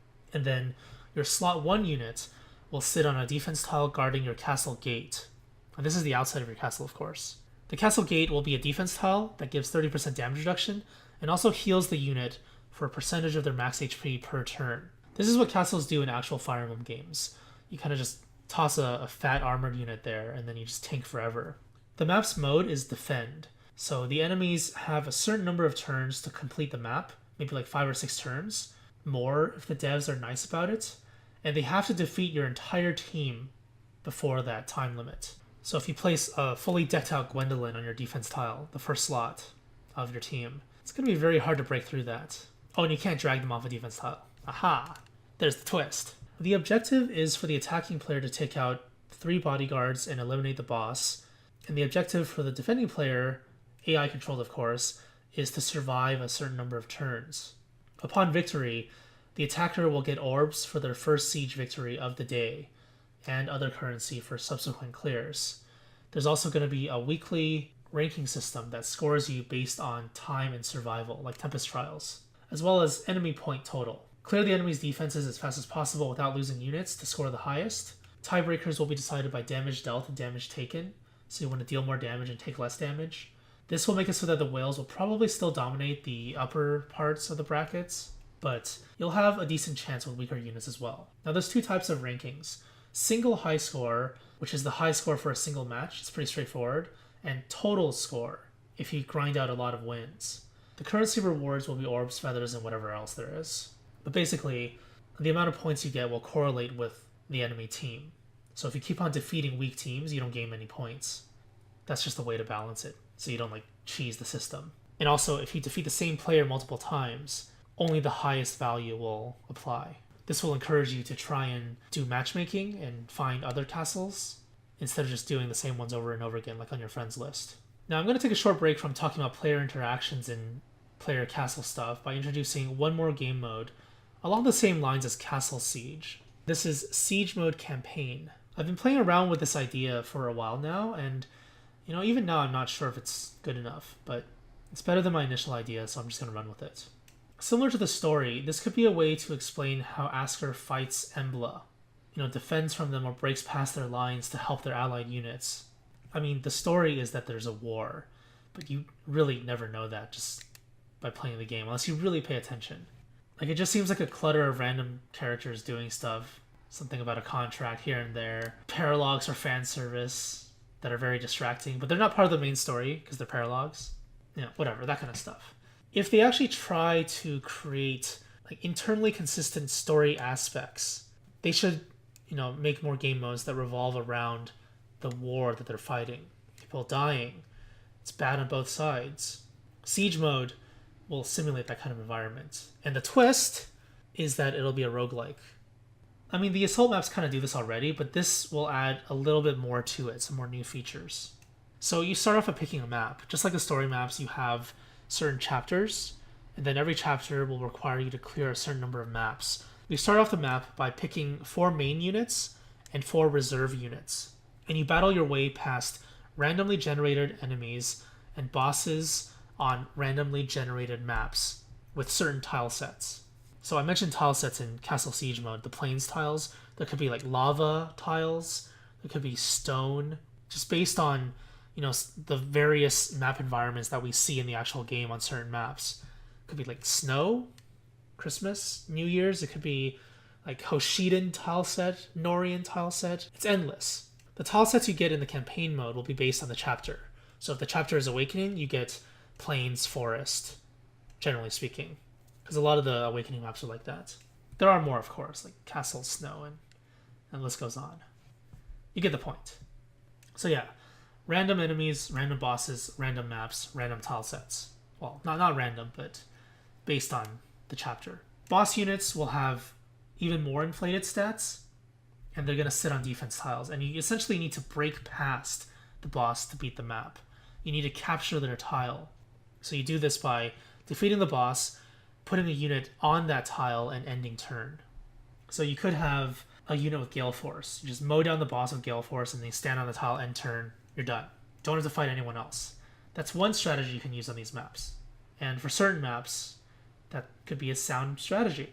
Maybe on some of the maps, reinforcements show up. Reinforcements are pretty damn dangerous. So you want to clear the map as fast as possible before getting overwhelmed. As you play the map, maybe you can have some lore aspect to it. So Anna or one of the Asker characters or Fjorm, these kind of story characters, they might have a dialogue box, and they tell you, they warn you about something. They say oh, the enemy!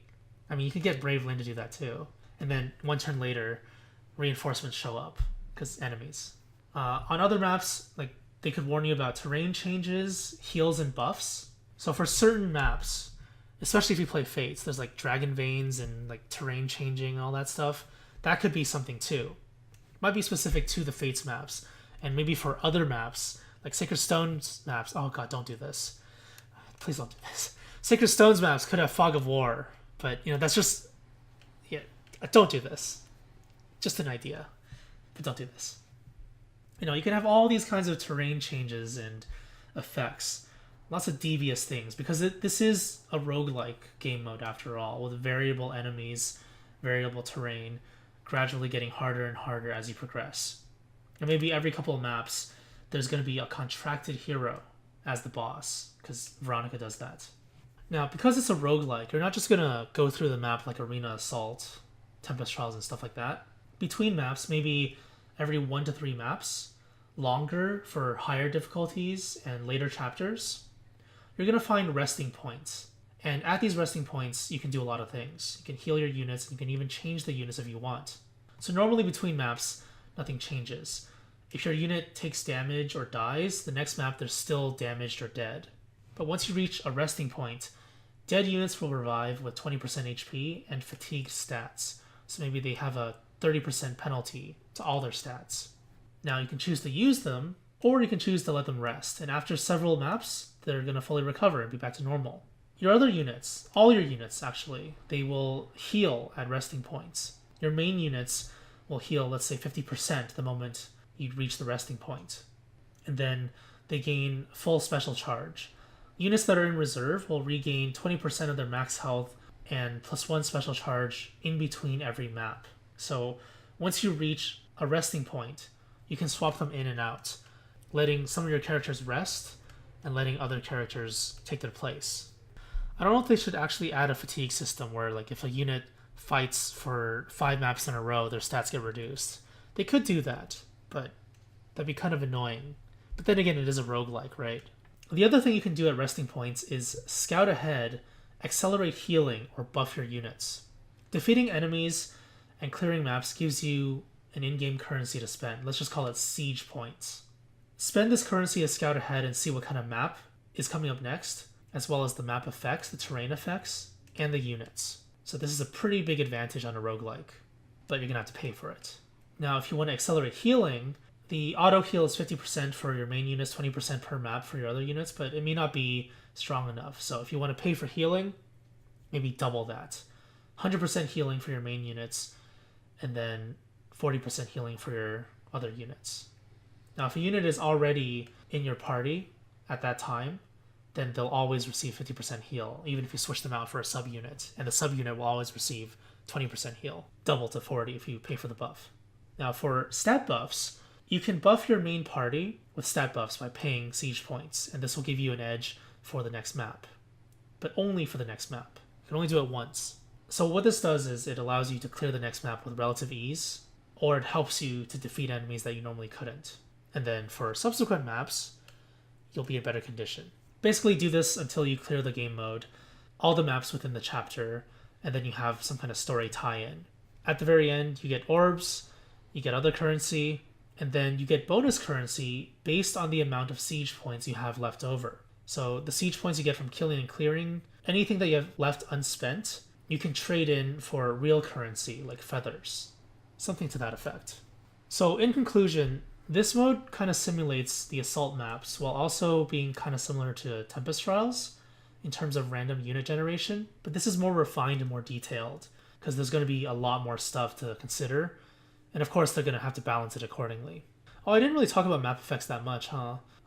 So some of the map effects could be like strong winds. Flying units are reduced to 1 movement, but mage flyers are immune because mages are magic. Desert tiles, cavalry can only move 1 tile. Armored units get a reduction to their stats. Mages are immune. Cold weather, units have reduced speed and attack, but Fjorm and Gunthra are immune. Swamp tiles, grounded units take damage at the end of turn. Flyers are immune, and so on. Now, there's so many variations of terrain effects and map effects you can have, and obviously as you progress, it becomes more difficult because roguelike.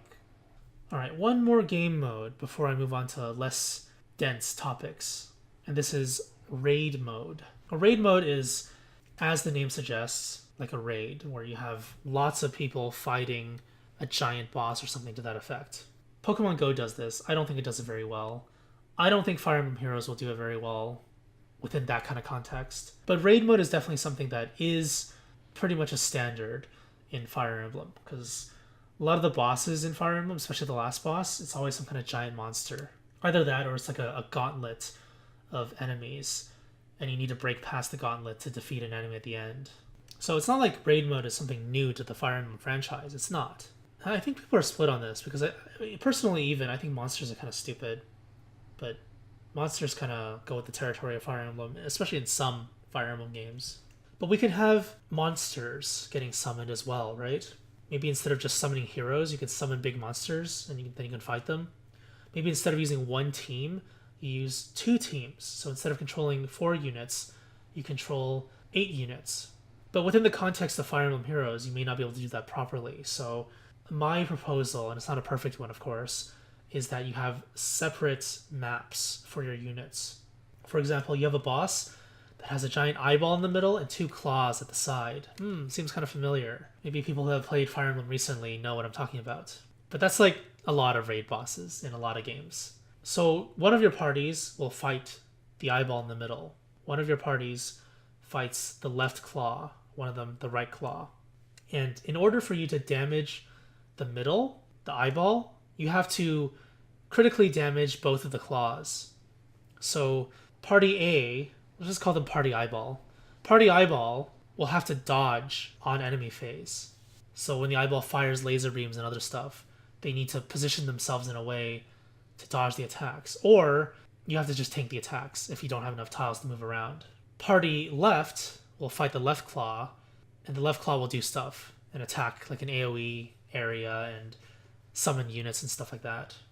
Right claw, same thing. And every single turn, player phase, you eliminate the units, try to critically damage the claw, and then on enemy phase, they retaliate. And you keep on doing this until you can destroy the eyeball in the middle. So you need to figure out what each part of the body does, and then you need to build a team accordingly. So if you have one claw that deals magic damage, your entire party there might be high res units, so they can tank attacks and DPS accordingly. If the other claw is physical, physically tanky units. If the claw has a knockback effect that pushes your units back 2 tiles, you probably don't want to use armored units for that claw.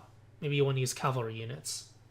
If the claw produces swamp tiles by slapping the ground, then maybe you want flyers. If the claw uses a wind attack that reduces flyer movement to 1, then you probably don't want to use flyers. So you need to figure out what the claw does, what each part of the body does, and then you move on and on and on. And you can do this, like this can become a very, very deep battle system where maybe you start off with one boss, and then the boss splits up into 3 segments, and then after the 3 segments, the boss splits up into 2 segments. And then every time there's a segment, you have a party for it. It's not terribly fleshed out, but that is just the idea behind it. That's the effect I'm going for. And some of these event bosses, they could be limited time. So instead of Grand Hero battles, we get Raid Boss Battle. You can have Hard, Lunatic, Infernal, and then on Infernal, if you lose a unit, you lose. But on the other ones, it's fine, and then you get rewards for it. In-game currency, orbs, cosmetic effects, tile sets, whatever it is. Like, you get lots of cool stuff for doing this game mode. And, well, I guess that kind of brings me to the next section. Because what if you don't have the proper units to fight this kind of raid boss? I don't want to believe they're going to add this kind of co-op system. I don't think they will. I don't like it. I don't like the way Voting Gauntlet works. It's a horrible system. Didn't really talk about that, huh? There's like so much I didn't talk about. Can't talk about everything. This video's already too long. Just got to get through every topic. Okay, next section. Kind of ties in with the whole castle thing, the raid boss stuff, and basically every other game mode. Mercenaries. Borrow units from friends by paying badges, crystals, feathers, or some new kind of currency. Orbs, if you have nothing else. You can rent a mercenary for 7 days, 14 days, 21 days, or 30 days. So the period of one arena, the period of a Grand Hero battle, it's like 7 to 14 days. Tempest Trial, it's like 14 days, I think, 15 days. 21 days, just kind of threw it in there because it's divisible by 7. And then 30 days, a whole month. basically just pay currency based on the time that you want to rent a unit for, as well as how powerful the unit is. So just consider the arena point total with base stats and skill inheritance.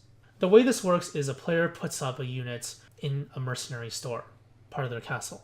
When this happens, after you list a unit, they become unavailable to that player while their body's being sold, because, yeah, that makes sense, right? Now, you can unlist a mercenary if no one hires them, but once a unit is hired, you can't take them back unless their contract is up. Or you can pay orbs, because, orbs are the super currency. And if you do that, you get your unit back, and the other player will still retain a copy because Fire Emblem logic and alternate worlds and stuff like that. Players searching for mercenaries can search by color, unit type, and all those kinds of aspects of the character to filter through, to find the one that they want. Then that unit can be used on their team for a set amount of time based on what they pay, but while the unit is on their team, they can't do anything with the unit. They can't add or learn skills, but they can equip existing ones and add sacred seals. You can't do unit support because they're not your units. This gives players a way to help each other out, especially newer players, and to trade currency if necessary. Maybe once a month you get an orb reward for loaning out a mercenary, but all other rewards are other types of currency, and you probably don't get that much. Even better would be if the loaning player can choose what kind of currency they receive, regardless of what the other player pays. Newer players could hire a mercenary to clear Grand Hero battles, or to get more orbs by clearing maps in special game modes, or to do better in arena and other game modes like the ones that I proposed. And they won't have to pull or build a unit themselves, because that takes a lot of time. Eventually, they'll be strong enough to fend for themselves, and, well, maybe they still want to hire units. For example, if I have a +5 Nino, and currently she's a bonus hero in some game mode, and then I look at the market and there's a +10 Nino, well, I can hire the +10 Nino for the duration of the game mode to make it easier for myself. If I have extra currency, why not just do it? So it's not like the system ever becomes obsolete unless everyone has every unit at +10. The disadvantage to the system is that people could abuse it and cheat. They can make a new account, buy mercenaries off your main account, gain currency, and all that stuff. So there needs to be a way to limit this. Limiting mercenary slots as well as higher frequency could be a way to do it. Diminishing returns for rewards, also another option, but overall this is definitely a concern because right now every account is pretty much an isolated account. You can't give people things. What you get is what you get, that's it. And having this kind of system will change it for better or worse. Again, this is another one of those features that they have to thoroughly think about before they can actually implement it. This one probably more than the other ones because it's really volatile. You can hard cap gains and interactions to prevent abuse, but this is still really risky. And if they actually end up doing it, I really think that they need to think it through before going all out. But it is a very interesting option to have to be able to hire units. I mean, one of the trends, aside from more options, is to help out new players. Help them get into the game, right? Potential future whales. So that's about it for the major sections of the video. Just want to kind of close off by talking about the expectations for the 1-year anniversary. The 1-year anniversary is less than 1 month away, and I expect them to do some crazy stuff. I don't really think I need to go into too much detail for most of them, but essentially it's just give us a free unit, some kind of choose your legends event with summoning, event maps with lots of orbs, login bonuses, possibly special login bonuses. Oh, they should do that too. I forgot to mention that. Have special login bonuses that are more than just orbs. I mean, they did that once for Sacred Coins, but it was so underwhelming.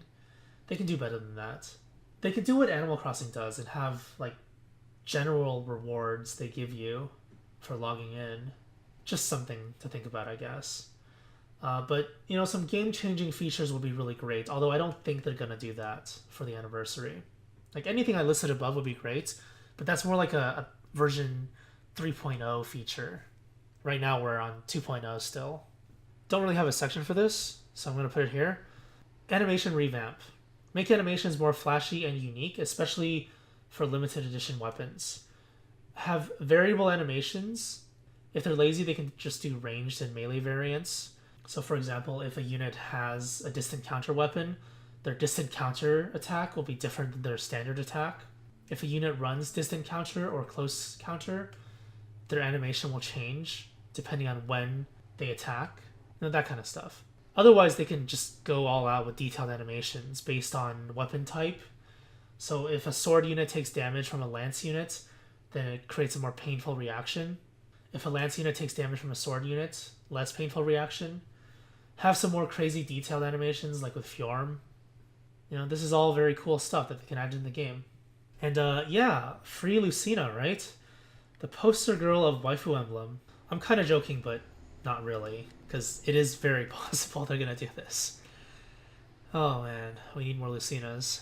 So basically, for the 1 year anniversary, I expect a lot of the same stuff. I don't think they're going to make any drastic changes, but I mean, the point of this video was to just throw some of this stuff out there. We need more drastic changes. We need the game to be more fresh, and this would be a very pivotal moment for them if they want to do that. I hope I'm wrong, though. I hope that they do actually add more crazy stuff for the anniversary, as well as announce crazy stuff that they're actually going to do within the next 2 months, instead of like announcing something and then leaving it to dry, kind of like Book 2. Because Book 2, the hype just died so fast. It was like, wow, Book 2, cool, anime cutscene, new characters, new story. What happened after? It's been like over a month. Nothing. Wow. So yeah, I hope they don't do that anymore. I hope they actually take the initiative to bring more content to us more actively. Just to close off this entire section, it's not like Fire Emblem Heroes is a bad game. It's not a bad game at all. I think it's probably the best mobile game, arguable, but the best or one of the best mobile games ever released. And it's just that Fire Emblem fits this kind of medium so well. And I might be biased because, I like this game. Even though I have a lot of problems with it, I still like it. I mean, that's one of the things that people need to differentiate. You can criticize something, have problems with it, but still like it. Because liking something is not the same as critically analyzing something and critiquing it. Just a random segue. It's not a perfect game, and there's still so much that needs to be fixed, especially in terms of player experience, like what they can offer us. These ideas, this is just my vision of the game, and it's probably going to differ greatly from other people's vision of the game. But it is what it is. I hope they add some of this stuff, and I hope they keep on improving the game in the future. Alright then, so this section is going to have nothing to do with Fire Emblem Heroes, the game. It's more related with my channel. Probably don't want to listen to this. So for most people, if you did make it this far, congrats to you. But I just want to touch on some topics related to my channel. There's been a pretty large growth in subscribers and views, several thousand subs since I started covering Fire Emblem Heroes. So thanks to all of you for that. But just be aware of what kind of content creator I am. I could have 1 subscriber, I could have 1 million subscribers. I'm probably going to act the exact same way. I don't pander to viewers, whether you're my only viewer or anything like that, among other things. I mean, if you really want to ask more specifics on how I am as a content creator, you can do that, but I'm not going to talk about that right now. The important stuff is Fire Emblem Heroes content in relation to this channel. So I've been wanting to branch out into more analysis and fun content. Right now my content is like for casual stuff, casual playthroughs of story maps, daily arena videos. These are all casual stuff. A little less casual event maps. They still have a very casual tone, but they're a little more difficult, so some people might use them as more serious content for help. And of course, I'm always open to questions and stuff. If you only follow me for Fire Emblem Heroes, you probably wouldn't know that.